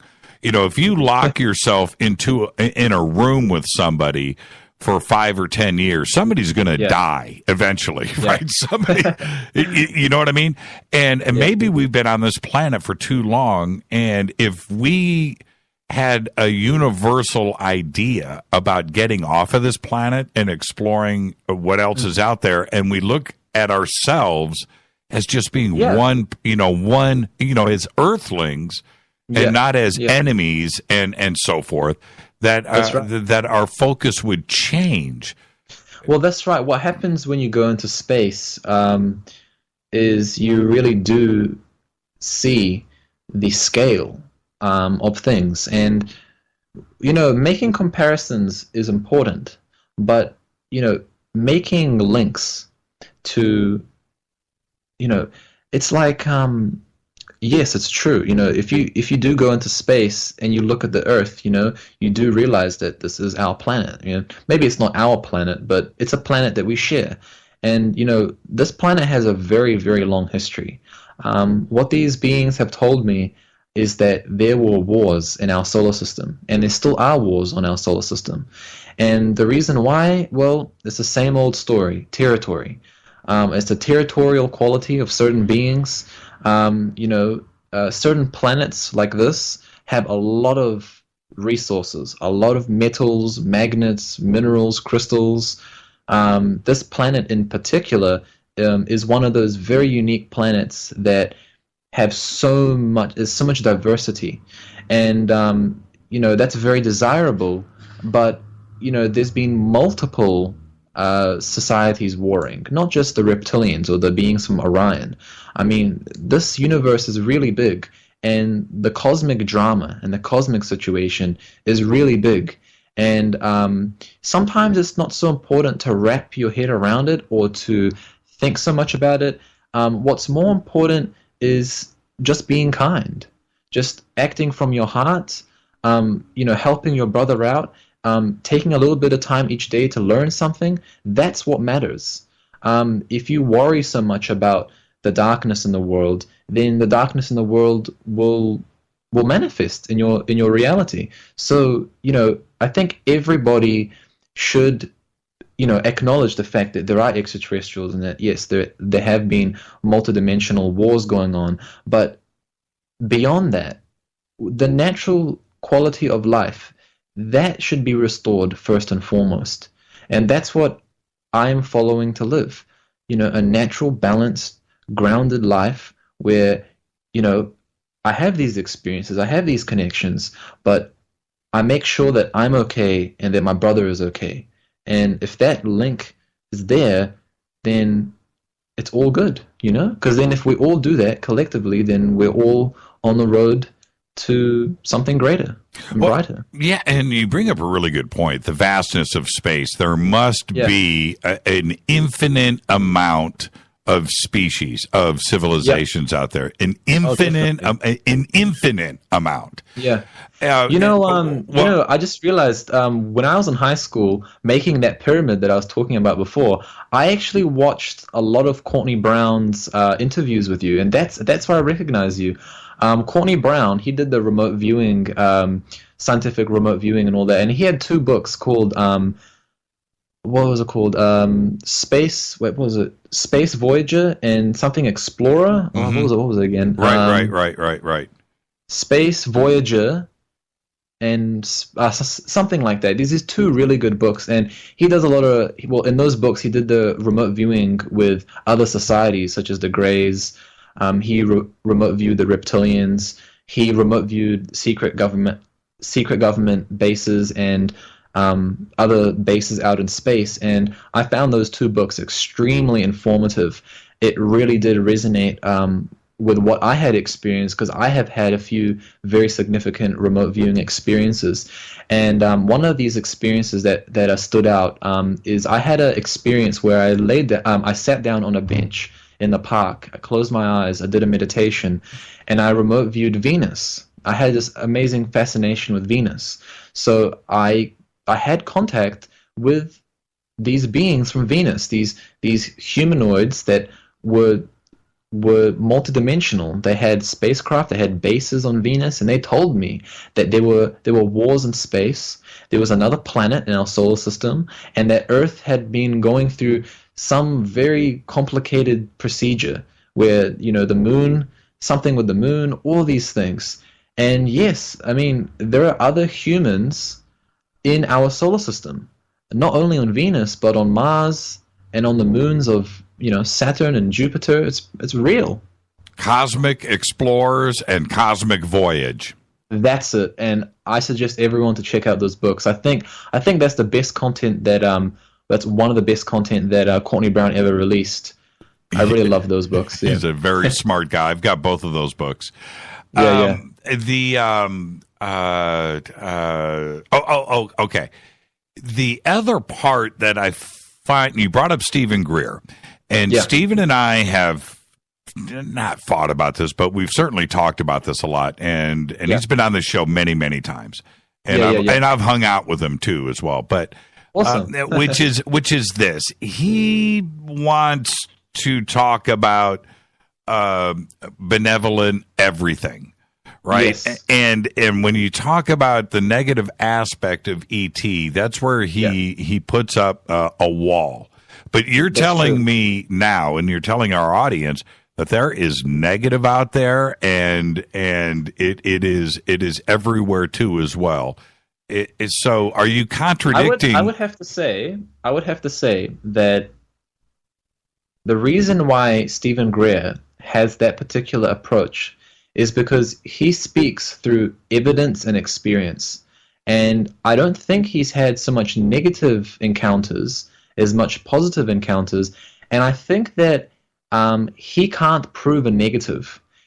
He's had experiences with a lot of different things, especially with, trying to wrap around this whole entire government and the secret government. Now, that's the darkness on our world, the secret, covert military, and we can't prove that there are reptilians or negative entities, but many people do and have experienced these beings, and I have certainly. I've had experiences where I'm sleeping and I get hit hard, and this used to happen when I was a kid, but not so much these days. I've become much more grounded. I know how to shield myself. I know how to communicate with them if they communicate with me, and I let them know that I'm not participating with any agreements or any subconscious things, because what they do is that they can only make a link with you if you agree to it, or if you make some subconscious link with that. It's all done by spiritual agreements, and many people have unconscious agreements with dark entities. For example, in the shadow government and within various governments of the world, certain governments and certain key people of the government have agreed to some strange spiritual manipulation it's very dark. What is happening underground in our world is very serious, and I really do hope that it stops at some point, because there are people being taken there. There are, children that, I don't even want to talk about it. It's really dark. But one thing I can say is that you can protect yourself. And there are many ways to protect yourself. The first thing you must do is you must become in tune with your subconscious mind. your subconscious mind governs your behaviors. It governs your reactions and your responses. And if you become disciplined in a simple form of meditation where you just become silent, you breathe, and you listen to yourself. You listen to your thoughts, and you observe your thoughts. Now, you do this over and over and over again. Now, when you come out of that meditation, you're carrying that deep state of awareness with you.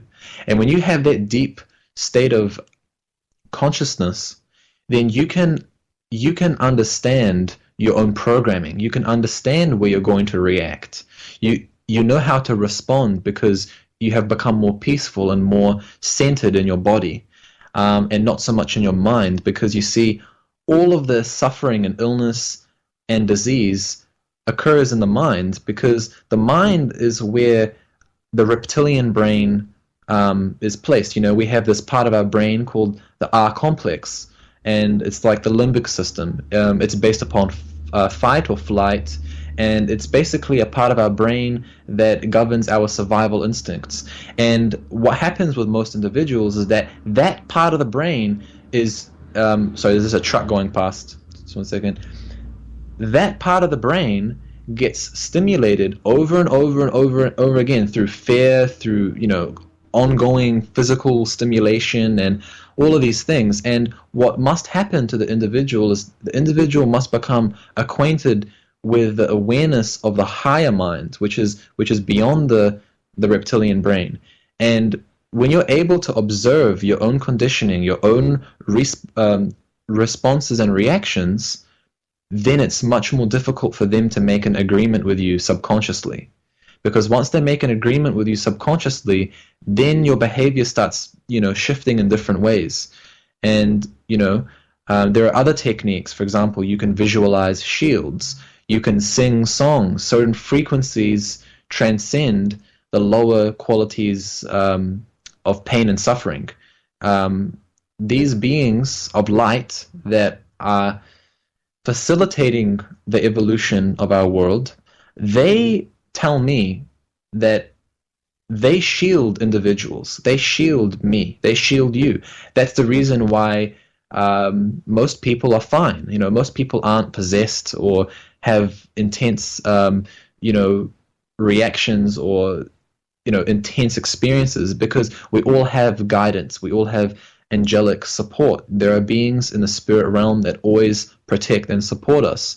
And that's a huge thing to know. You always have to acknowledge that, you have the power within you to govern your own processes. And nothing outside of you can control that unless you believe it.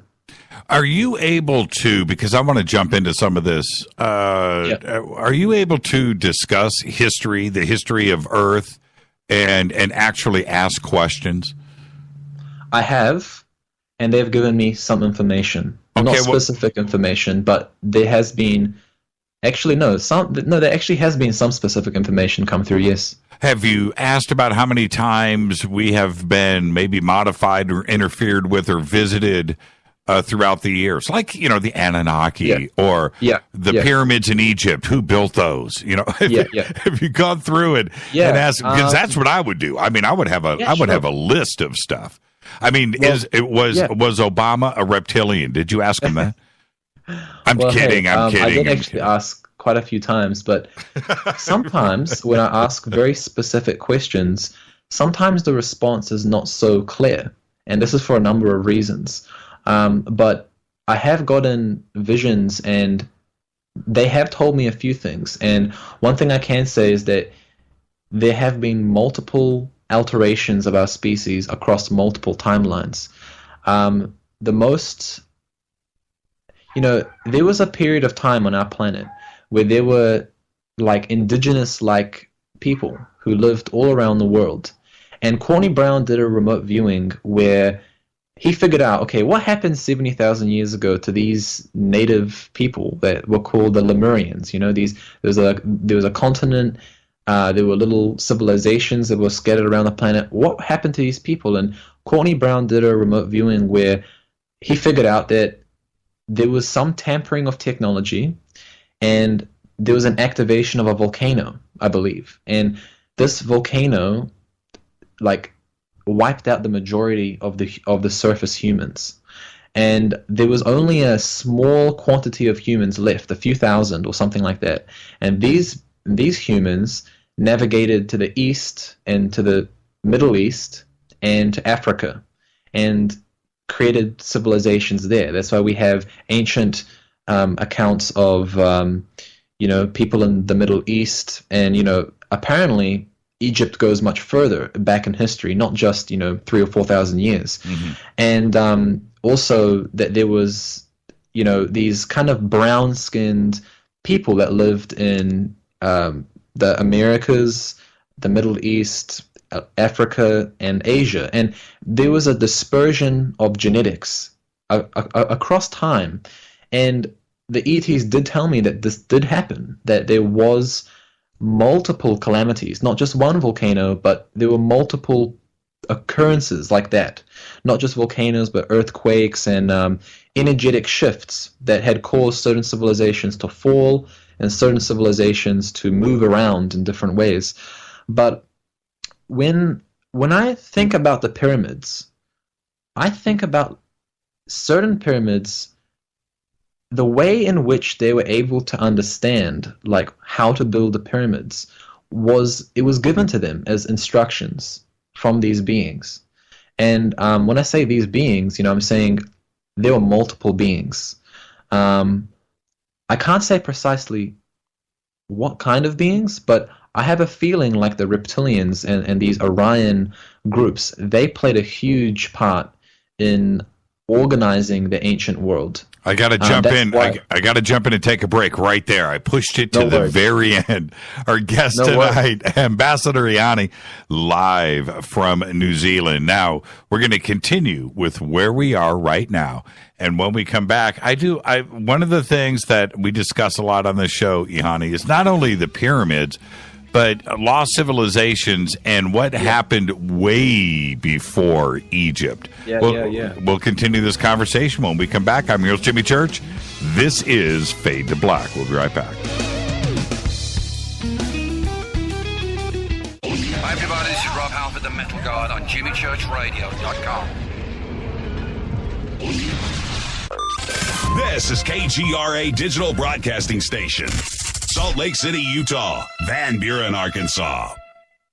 Okay, nurse, let's get this man to the ER stat. Right away, doctor. We see this every day. Heart attack or angina pain due to blocked and clogged arteries. Chelation can remove obstructions or blockages from arteries and help avoid painful and expensive surgery. Now there's Angioprim. It's a liquid oral chelation product that you take with juice. You start to feel the results fast. Angioprim increases blood flow all over the body, and that means more energy and strength to take on the day with less aches and pains. 60 years of research has gone into chelation, and Angioprim is the result. A safe and easy way to unblock your veins and arteries from buildup that slow circulation. Paging Dr. Jones. Please report to the emergency room right away. Log on now for a special radio offer from Angioprim. That's angioprim.com/radio. ANGIOPRIM. Angioprim.com/radio or call 877-882-7221. That's 877-882-7221. So, you love talk radio? Then you'll love TalkStreamLive.com. TalkStream Live is always on, 24/7 with the best streaming talk shows. Find your favorite talkers and discover some new ones. It's free, readily available online or on any smartphone or tablet. Finding your favorite talk shows all in one place has gotten a whole lot easier. Just go to TalkStreamLive.com. Be sure to download the free apps from Google Play or the iTunes App Store. Your contact for current news and trending topics. KGRARadio.com. Did you know that when you're on the road with limited data or Wi-Fi available, you can still listen to every minute of Fade to Black by just calling 605-562-4482. No smartphone, app, or internet needed. It saves your data plan and no extra cost if you have unlimited minutes. Just call 605-562-4482. You can listen to me, Jimmy Church, on any phone, anytime, anywhere. Go Beckley Teppy.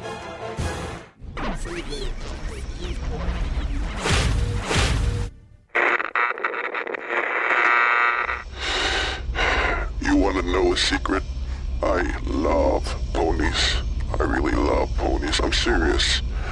I couldn't stay sane without ponies to brush. Why fade to black? Because you never got that pony, damn it. This is Fade to Black with Jimmy Church on the Game Changer Radio Network and KGRA, the Global Radio Alliance.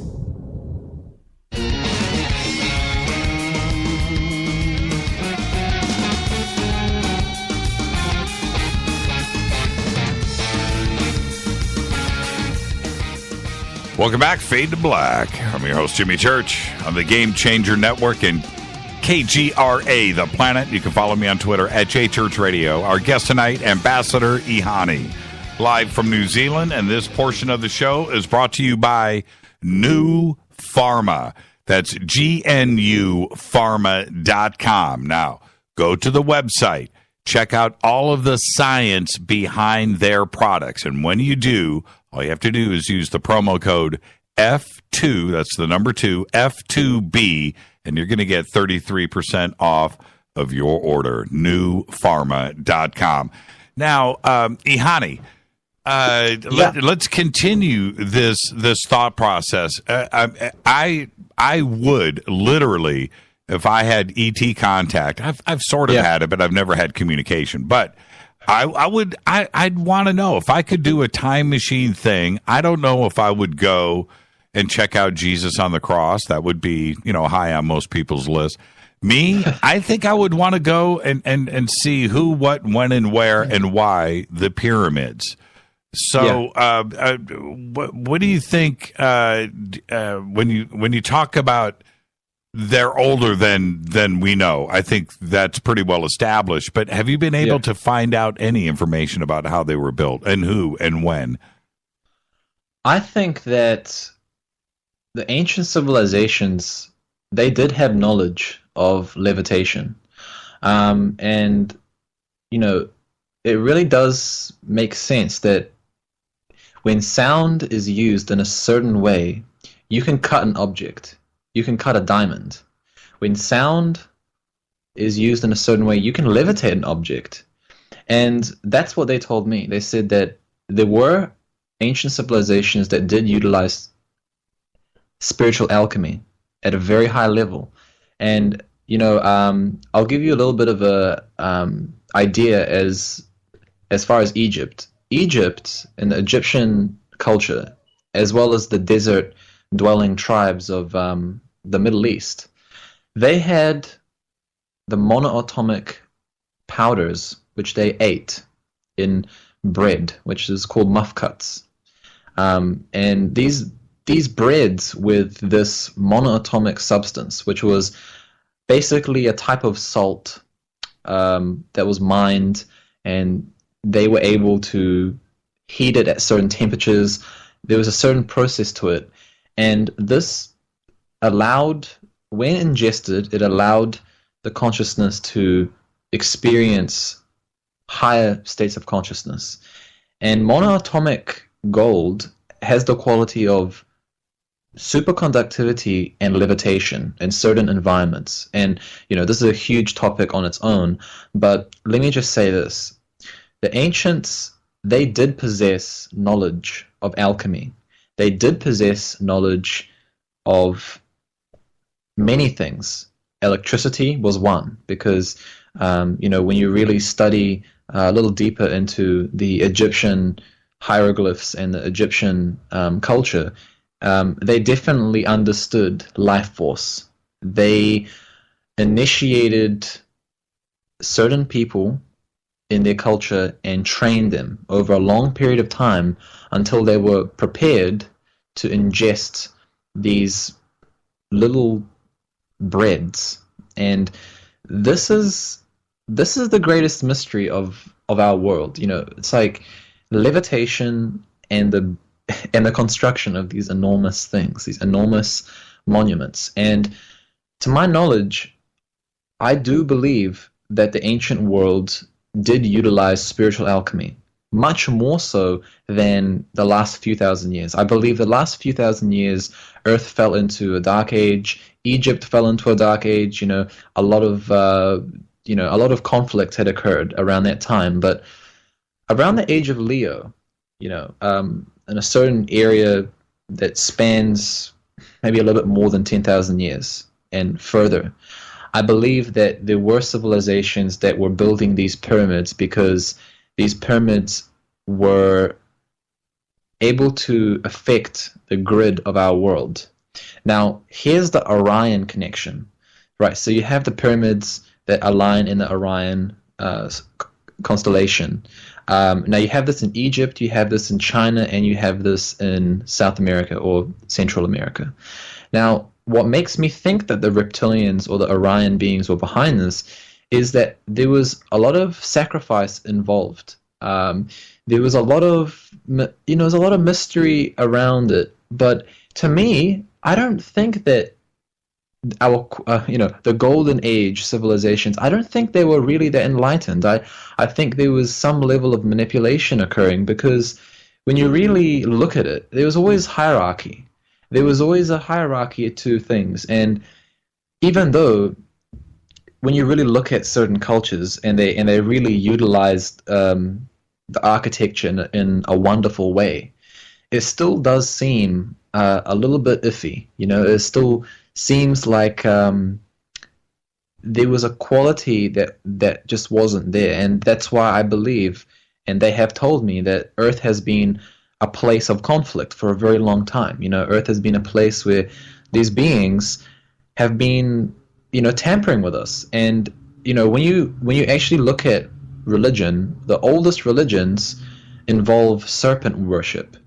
And, the serpent within us, so the serpent consciousness within us is our own survival-based consciousness. And, we have a positive and negative pole within us, but we have the split genetics. We have a female and we have a male, right? Advanced civilizations, many of them don't have so much of that polarity. They have androgynous qualities. So so they have like that balanced quality. Maybe they don't have a gender. They're just androgynous completely. But on Earth, you have this split. You have East, you have West, you have male, you have female, you have this scatteredness across time, but what remains is the alignment of certain star systems that allowed them to get here. And these alignments with certain architectures and certain grids, or certain architecture that was placed on grids, was for the purpose of creating an order. Now, this order was not evil, it was not negative, but this order was to create a certain environment. Now, what's happening today is the culmination of that. Is this entire reality that we find ourselves in, this matrix, this Earth and everything that we perceive and that we know. It's an experiment, and there were multiple beings involved. That's what they told me. They said it wasn't just one group of beings. It was multiple beings, and there were. I do believe Atlantis was in existence, and they haven't told me specifically about Atlantis, but what they did tell me is that Atlantis was the time in Atlantis had knowledge of crystals. They had knowledge of prisms. They had knowledge of the sacred architecture that brings order to the environment. And that architecture has occurred over and over in the world. And that there is a certain balance where, when you create architecture around the world in that way, it creates a common level of knowledge. And that common knowledge that all of these civilizations have shared was this spiritual alchemy. And spiritual alchemy is the transmutation not of metals on the outside, but the transmutation of the quality of being, the transmutation of qualities of your consciousness that are considered not noble or not that tarnished, that are dirty, that are impure. And through certain training and certain procedures, the individual becomes like gold or like platinum, can't tarnish, can't change, yet there's a malleability to that individual's consciousness. So spiritual alchemy is something that has been utilized all over the world from the ancient of ancient times to this present time.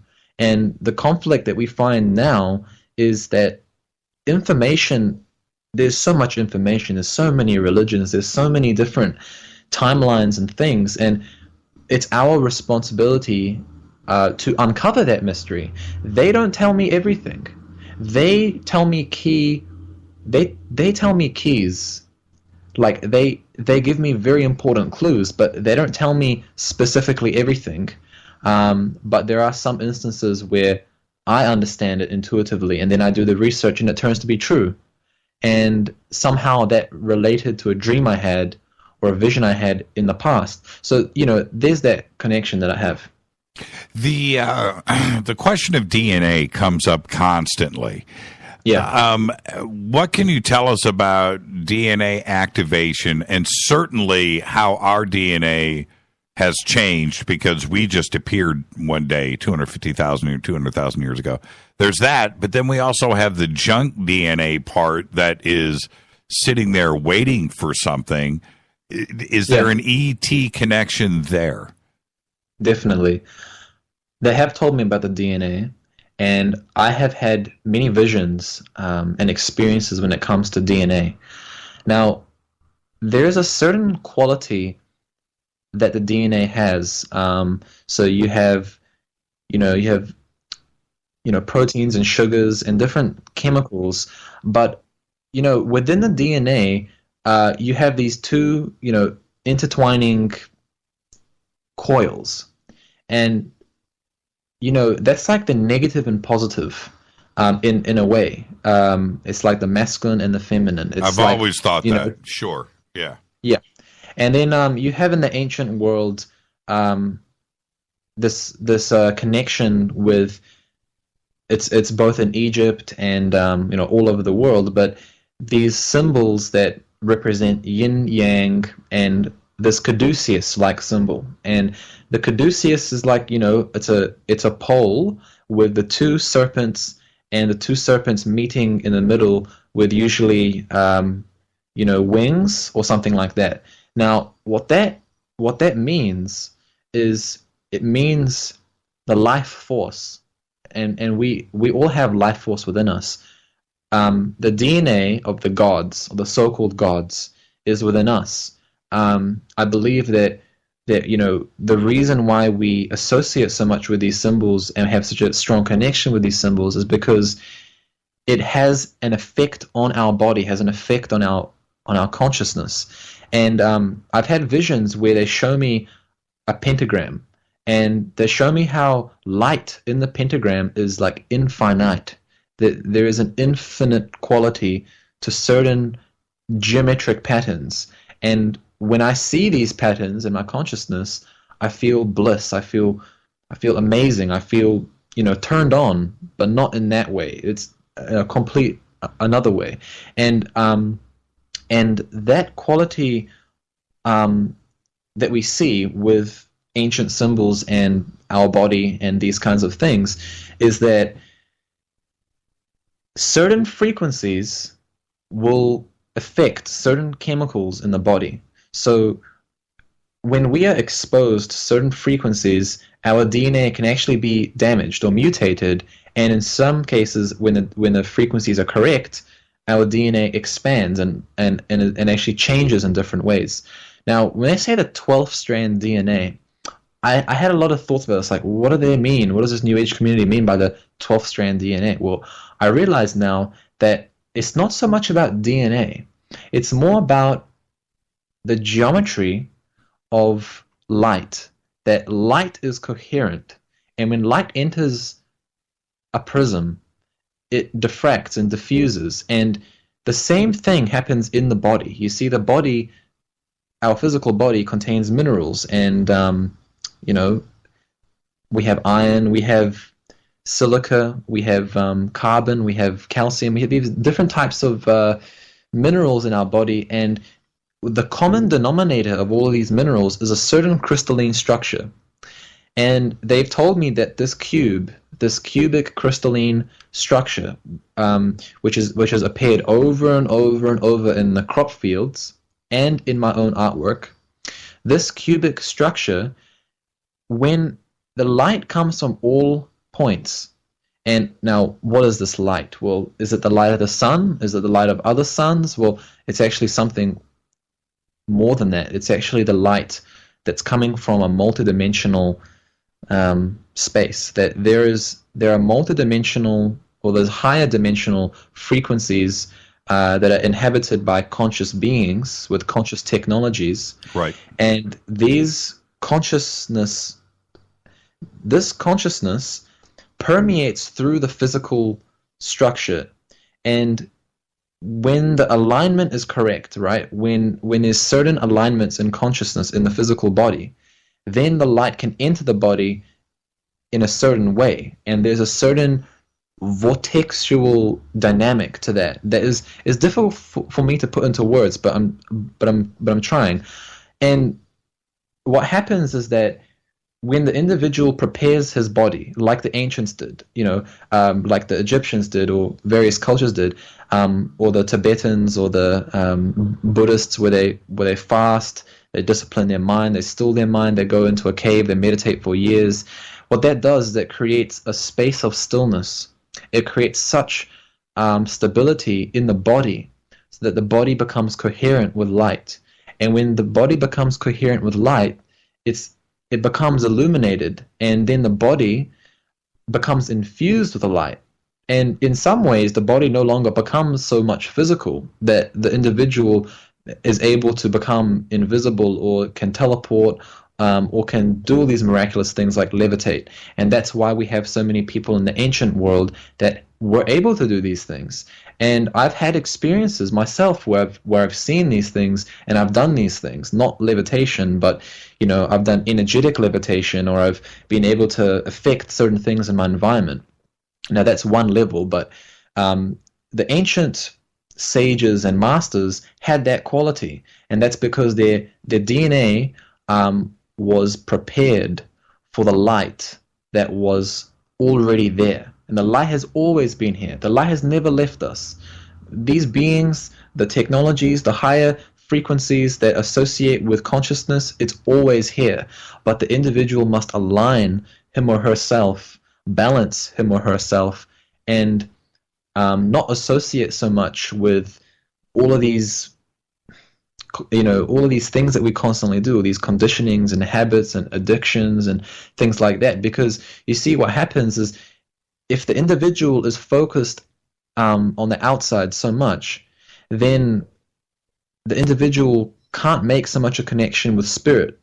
But when the individual really dedicates him or herself, then spirit becomes flesh, and that's exactly the art. That's the greatest art in the world. Right. That's the whole point of consciousness and alchemy, and that's really what it's always been about. It's been about changing who we are so that we become more like the sun, more like the luminosity of what's happening in the higher dimensions, because the quality of these higher dimensional spaces is that it's illuminated. It's like it's illuminated and it's flowing, and there's patterns and there's information and energy coming from everywhere. So yeah, that's my way of saying it. What about blood types? We hear a lot about blood types and type O. What can you tell us about that? Yeah, I do believe that there are certain blood types that can be related to certain genetic lineages.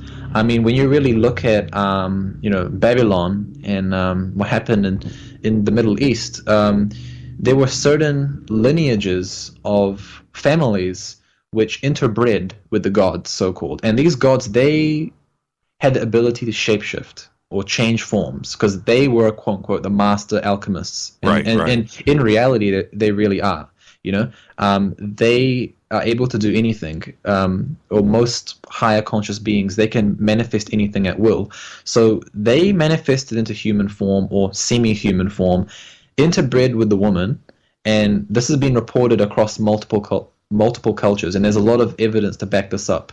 It's written in stone, really, and the stories, they ring a bell when you really read about Enki and Eridu and Tiamat and all of these figures in the Babylonian story. So there were these certain families and royal bloodlines, and I think that the royal bloodline really does have that dominant particular gene or particular memory. It's all about memory. There's a certain memory that extends into the past, and with that memory, adjustments are made on a cellular level and on a blood level. Now, I don't know everything. I'm still learning. I'm still trying to figure this out myself, but I do strongly suspect that there is that connection, yes, with blood and with royal bloodlines. What about your blood? I think I'm a B. I'll be fully honest with you. I think I'm a B, but I haven't checked. Oh, okay. Well, what do you mean you think you're a B? Well, I mean, I've never actually, the thing is, when I get information, I always put it aside because I can't always completely trust what I'm getting. I have to align it with something that I'm experiencing or with a test in the background. So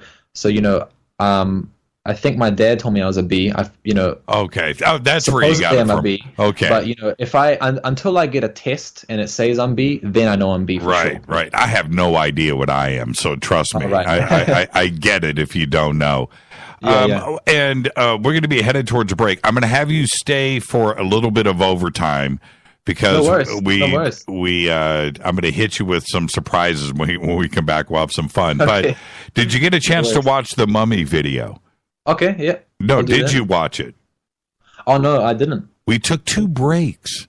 EHANi, all you had to do, 2 breaks. Okay, so we're going to take a break here in 4 minutes. And when we do, watch the video because I want your comment when we come back. Okay.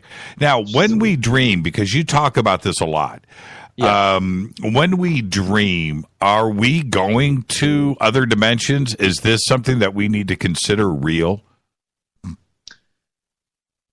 I like to say this. The dream is the true reality. Right. And the waking state that we find ourselves in is the crystallization of our dream states. So our dream states really do reflect our physical nature, or let's say, our waking nature. But, the true art, what one could say, is being awake while you are dreaming. Right. Or dreaming while you are awake. Because when you dream while you are awake, that's a sign that there's something happening in your pineal gland. It means that your pineal gland is releasing the neurotransmitters that are associated with consciousness. So that's my excuse. I kind of like that. Well, what about, are you able to travel in time, either to the future or to the past? Yes, but when you try to do that on your own, many times you get stopped. And that's because, let's say the dark force is with everyone, and, you have to be very skilled if you do want to, interdimensionally travel, but it is possible. I have done it. I'm actually more leaning towards remote viewing as a safer alternative to trying to understand what's happening in the potential future or in the past. But remote viewing is safer because it's a lot more. Yeah, I think I would suggest remote viewing over astral projection. Astral projection can be done. There's one technique which works most times, and I can share that with people. What you do is you wake up.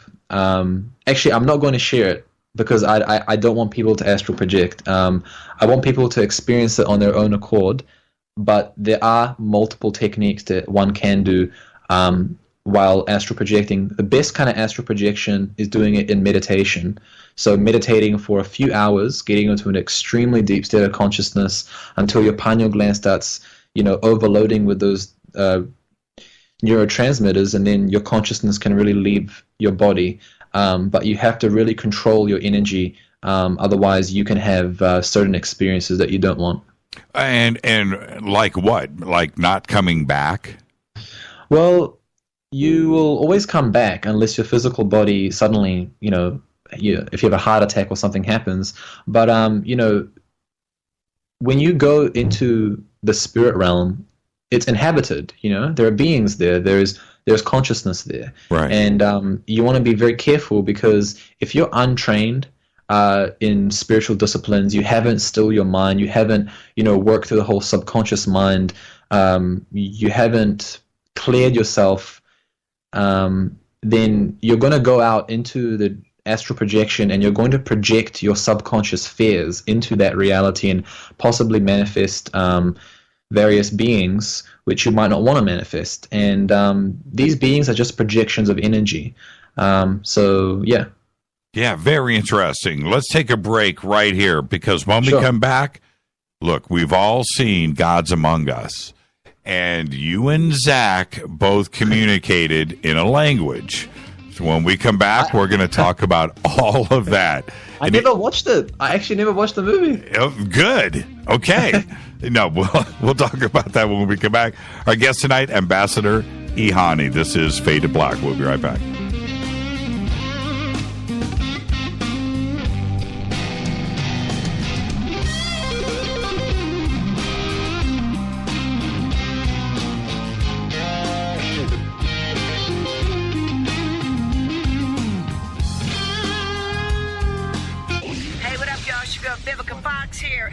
Listening to my boy, Jimmy Church, on JimmyChurchRadio.com. Despite popular opinion, reading a book will not make you smarter. But listening to Jimmy Church will.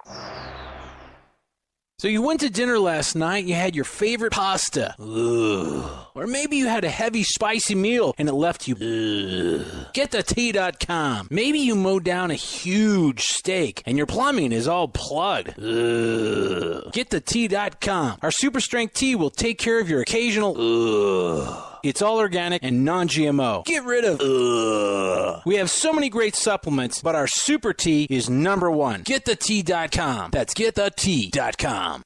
So, you love talk radio? Then you'll love TalkStreamLive.com. TalkStream Live is always on, 24/7, with the best streaming talk shows. Find your favorite talkers and discover some new ones. It's free, readily available online or on mobile with any smartphone or tablet. Finding your favorite talk shows all in one place has gotten a whole lot easier. Just go to TalkStreamLive.com. Be sure to download the free apps from Google Play or the iTunes App Store. When you take the beans from Central America with dashes of Indonesian and African mixed in and then roasted to the dark side of Fade to Black, you create the ultimate brew of fringe. Introducing the Fade to Black blend from Rivermoon Coffee. Yes, Rivermoon's darkest customized roast was created for the love of Fade to Black. The alchemy of masterful roasting and smoking the beans is in every sip of this full-bodied, dark Java. I need my coffee dark, deep, with distinct bittersweet chocolate highlights, just like the bunker.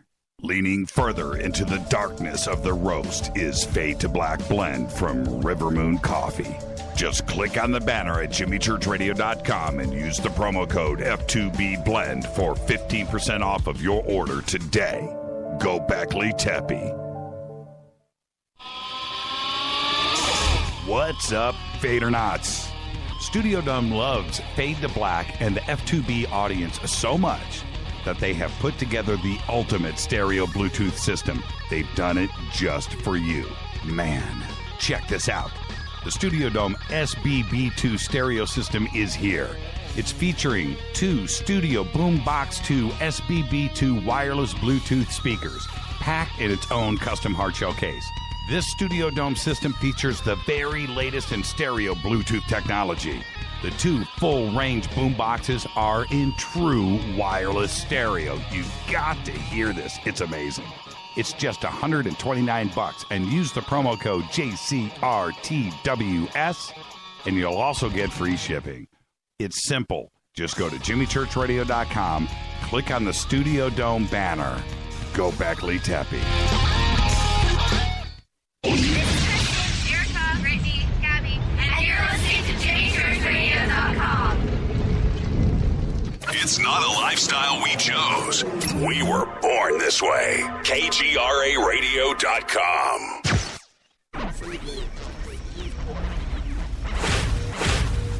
This is KJCR at JimmyChurchRadio.com.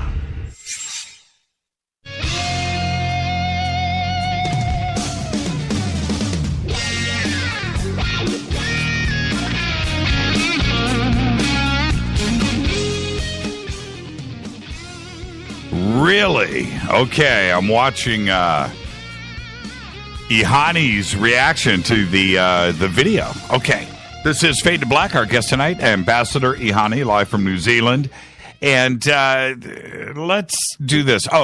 This portion of the show is brought to you by Ancient Life Oils, CBDs.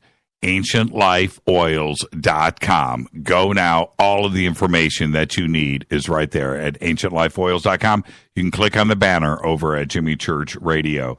EHANi, so your reaction, I'm reading this here. Okay, well, we don't have to use the real words that you said. What's your reaction to that? I honestly do think it's real. I mean, it definitely looks like some being that just must. I mean, you know, the history of South America and Central America, I think there was a lot of contact and a lot of extraterrestrial interaction because, I mean, there's so much like relics and artifacts and definitely. I think there's actually been multiple ET skeletons that have been found as well as giants. I think it was all. What's the word? It went black because, you know, the government, they don't want people knowing about this. Supposedly there was some report where they found a bunch of, huge skeletons and suppressed. It just got suppressed, like all of these massive military kind of jeeps and things came and picked it up and no one knew what happened. So, yeah, I definitely do believe in it. And, I mean, like, just the way that it looks and the skin, and it definitely does look extraterrestrial, yeah. Yeah, well, watch the whole video, and then we'll talk more about this over the next few days.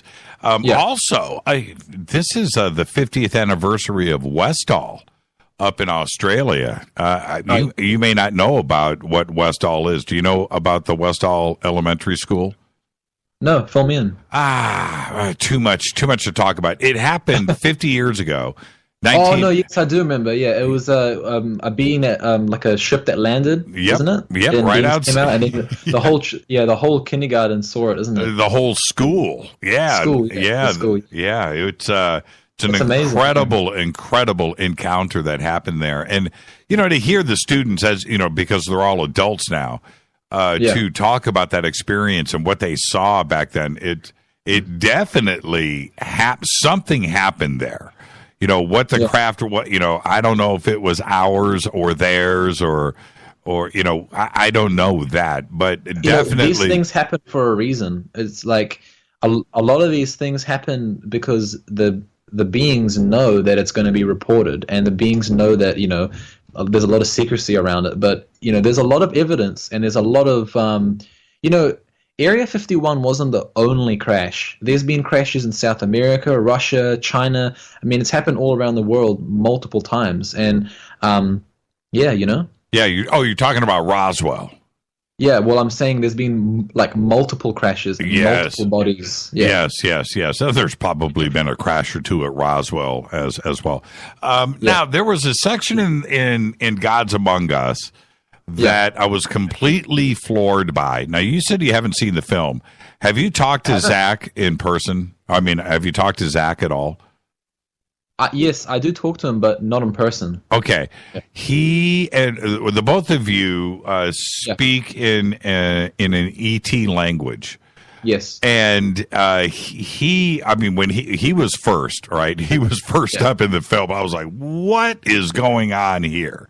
And so there was that. And then and then you did the same thing. Now, let me ask you, if you spoke to Zach in that language or another Starseed, another child out there, would they understand what you were saying?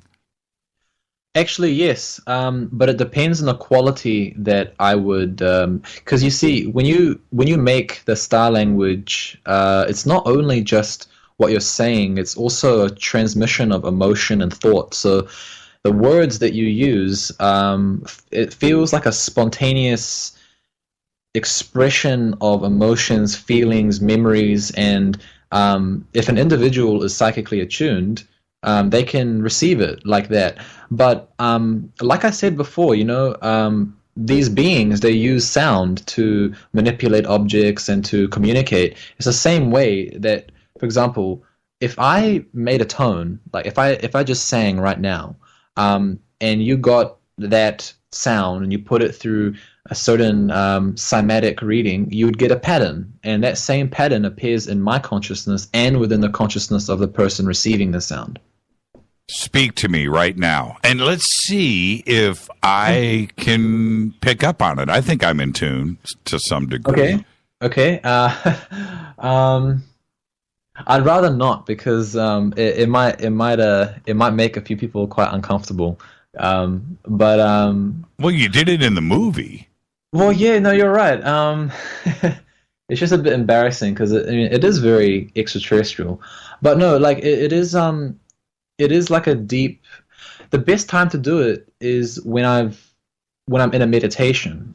Sometimes when I'm in a meditation and I feel a lot of blocked energy in my body, I start making like toning sounds, and that toning start. Like if you do like an om sound, you can feel it in your chest, you feel it in your belly, and the same thing happens when you sing. So it's no different than singing. Like when someone sings, they're expressing emotion and they're expressing feelings. The same thing as star language.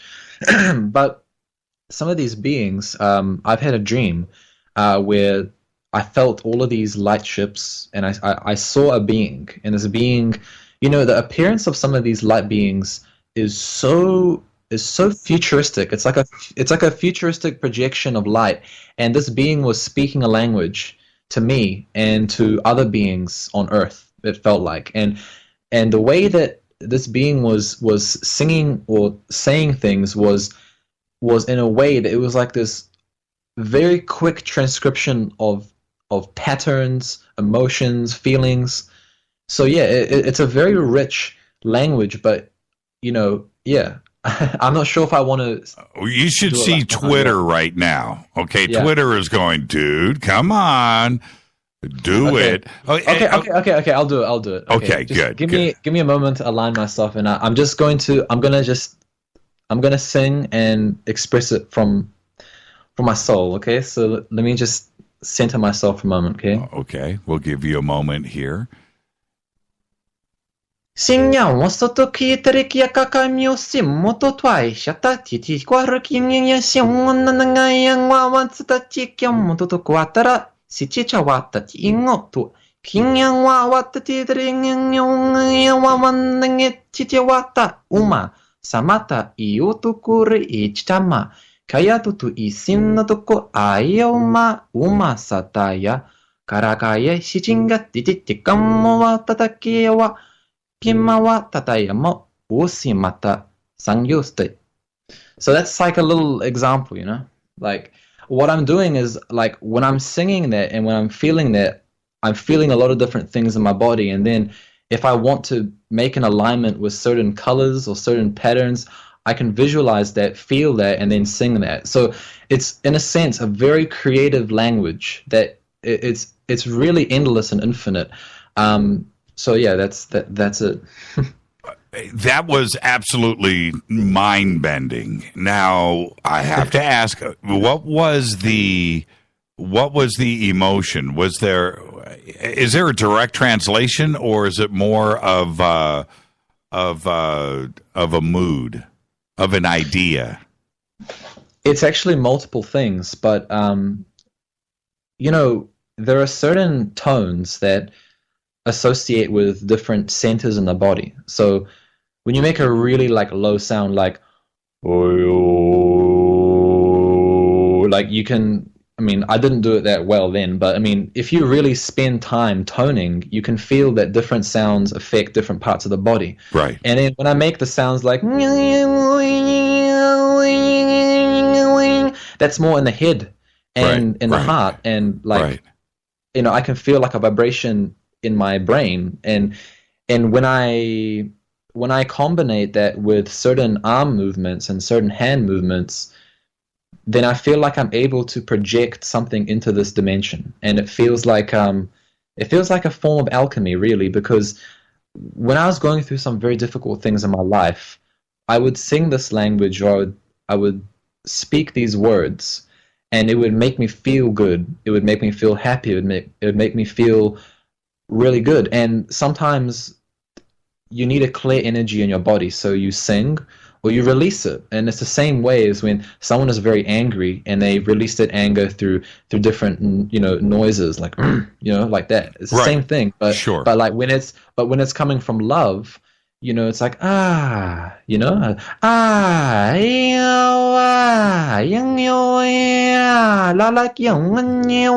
it's just like a playful language with flying colors. That's what it feels like, because if you really tune yourself in, anyone can practice it. I'm not special. Anyone can do this, as long as you allow yourself to do it without feeling embarrassed, because everyone is unique. Everyone can express what they want, and just like an art might, like an artist might create a piece of artwork that doesn't really look that aesthetically pleasing, but it's still an art form. It's the same thing as when someone speaks light language.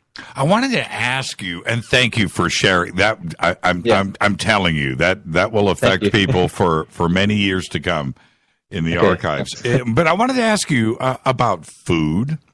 Yeah. What did you find? I want to know. If ET comes here and they want to know, about Earth, I'm going to show them a deep dish Chicago pizza. And I'm going to show them a bowl of Captain Crunch, right? That's what I'm going to show them the best of what we have got to offer here. What about food when it comes to ET? So what do you mean? Do they eat? Well, you see, because we never, I've heard that they get their food and and vitamins from other things, from air, from maybe liquid, but it's not necessarily a digestive thing for them, right? For energy. Well, from what I believe, they ingest certain frequencies, and it's like the same thing as if you create music and you're really enjoying like the music that you're hearing. It fills your body with a feeling. It's a similar quality to how they ingest energy, but they also have devices, which you could say are free energy devices that can put out an infinite amount of energy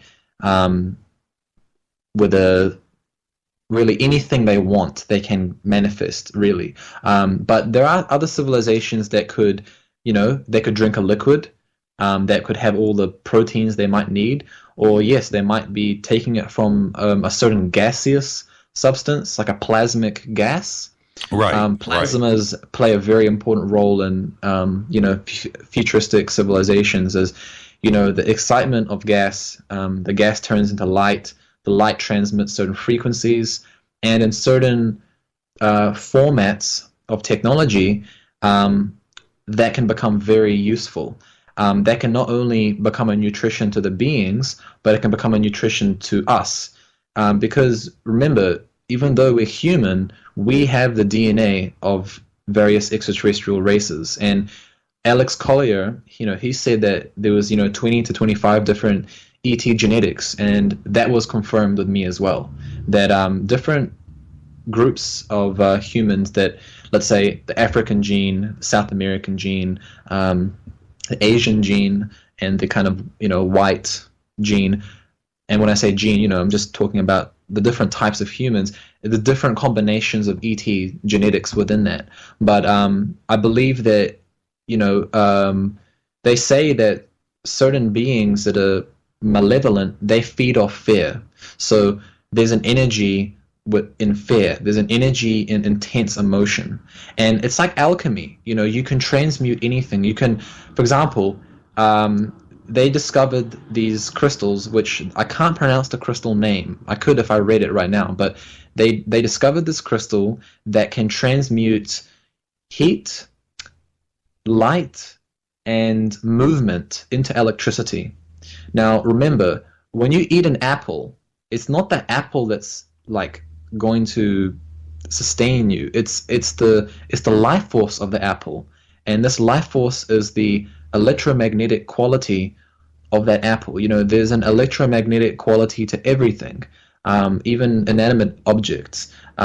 So the quality of the electron within a particular, you know, nutrient, like for example, there are certain beings that ingest this monoatomic gold, and that monoatomic gold is like a nutrient, and it's all about electricity, because you know, electricity is what powers our technology. It's what powers our body, and when there's a deficiency in electricity, then disease and health problems can occur. But that's why when people are sick or have cancer, if they eat, you know, like a vegan diet or whole food diet with a lot of, you know, juiced greens and things, you know, raw food tends to have a higher quality of electricity than cooked food. So yeah, I think that it's true. There are a lot of different types of beings, and they ingest energy. But like I said, the essence of energy is that electromagnetism. And there's different ways of ingesting electromagnetism. You know, you can eat electromagnetism, you know, through the pizza, because there is that quality still there. Mm-hmm. But the quality is much higher when you, for example, go straight to the sun, because the sun is, you know, such a huge force of energy. I don't know. You've never had a Chicago deep dish pizza. You might. I might have actually. Might have one day. You might change that opinion. Yeah, Giordano's does have the light of the sun glowing out of those deep dish pizza pans. Hey, listen, I want to thank you for this conversation tonight. It's been one of the great shows that I've done, and I do a lot. And I want to thank you for that, number one. Number two, your artwork. Where can everybody get in contact with you, and where's the best place to go and see your art? The best place to go see my art is on DeviantArt, which is like a art page. You just type up Liquid Crystal Codes, so Liquid Crystal Codes, and my artwork is there. You can download it for free. There's a lot of like mandalas and a lot of different what I call light language or light scriptures, which I create through various softwares. And also on my YouTube channel, I do share a bit of my artwork there as well. And for contact, I'm not so open to people contacting me just because I get so many, you know, I get a lot of messages over YouTube, and I can't really reply to that many. I mean, I've got 60-something thousand subscribers, so you know, if you do want to contact me or send me a message, maybe on my Facebook page is nice. You know, I do reply sometimes, but you know, I do have a life. I'm busy. You know, I'm doing a lot of different things, and sometimes, you know, people ask some huge questions that can't be described in a few words, you know, or even let alone a few paragraphs. So I'd have to pass on that kind of private messaging system as for now. Yeah, I know the drill. Trust me, EHANi. Yeah. Thank you so much. What a great conversation tonight, and seriously, don't change. Okay, no matter what, don't change.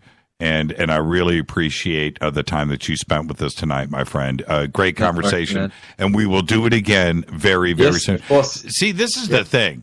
With a guest like yourself, where I can go in any direction that I need to, or that I feel that the conversation, that is what the audience enjoys most, and we got that tonight so many times, and just thank you so much, and E.T. does eat Captain Crunch. I'm convinced that they are that smart and that advanced. Thank you so much, EHANi. Be safe and be well out there, my friend. Awesome. Great conversation. Again, all of EHANi's links are over at jimmychurchradio.com. You can go and click and check it out. The importance of not only this conversation tonight, but the generational flow that we have in ufology is this, and it's very simple. I talk about it often, and it needs to be addressed. And that is, we have different phases of our community that have happened over decades. And when I hear from I don't want to say skeptic, that's the wrong word, but the people that want to be negative out there, they don't, A, listen to this show, B, go to conferences, or C, get exposed to what's happening out there in social networks. The next generation, those that EHANi represents, that next generation is strong. It is strong, and it is here. I see it in my own children, a little bit older than EHANi, but I see it in my own children. And when I sit down and I talk to a 20-something, a 15-something, a 10-year-old, a 10-something, and we start talking about ET or the question of contact, or are we alone in the universe, it's a non-thought. It's a non-thought. They assume that part of us is already answered. They know that we're not alone. They know it's just part of their being. And I am so comfortable in knowing that when I leave this planet, when I go out to find out what's going on out there, that we are in good hands. That this next generation that is moving along and coming forward it's the cycle of life. That it's going to be EHANi and those like him that are going to carry the torch. Think about that for a second. I mean, how wonderful is that? I want to thank EHANi. Great conversation. His links are over at jimmychurchradio.com. Also, do go check out the film Gods Among Us if you haven't seen it already. GodsAmongUs.com and watch the film. And it's the science of contact, and the physics and the science and quantum theory, and those things are discussed at length in the film. But also Mary Rodwell and Zach and EHANi, their sections of the film are extraordinary. And when I saw the film, I watched it 3 times. Back to back. And when I saw the film, I couldn't wait to talk to Caroline about EHANi and Zach.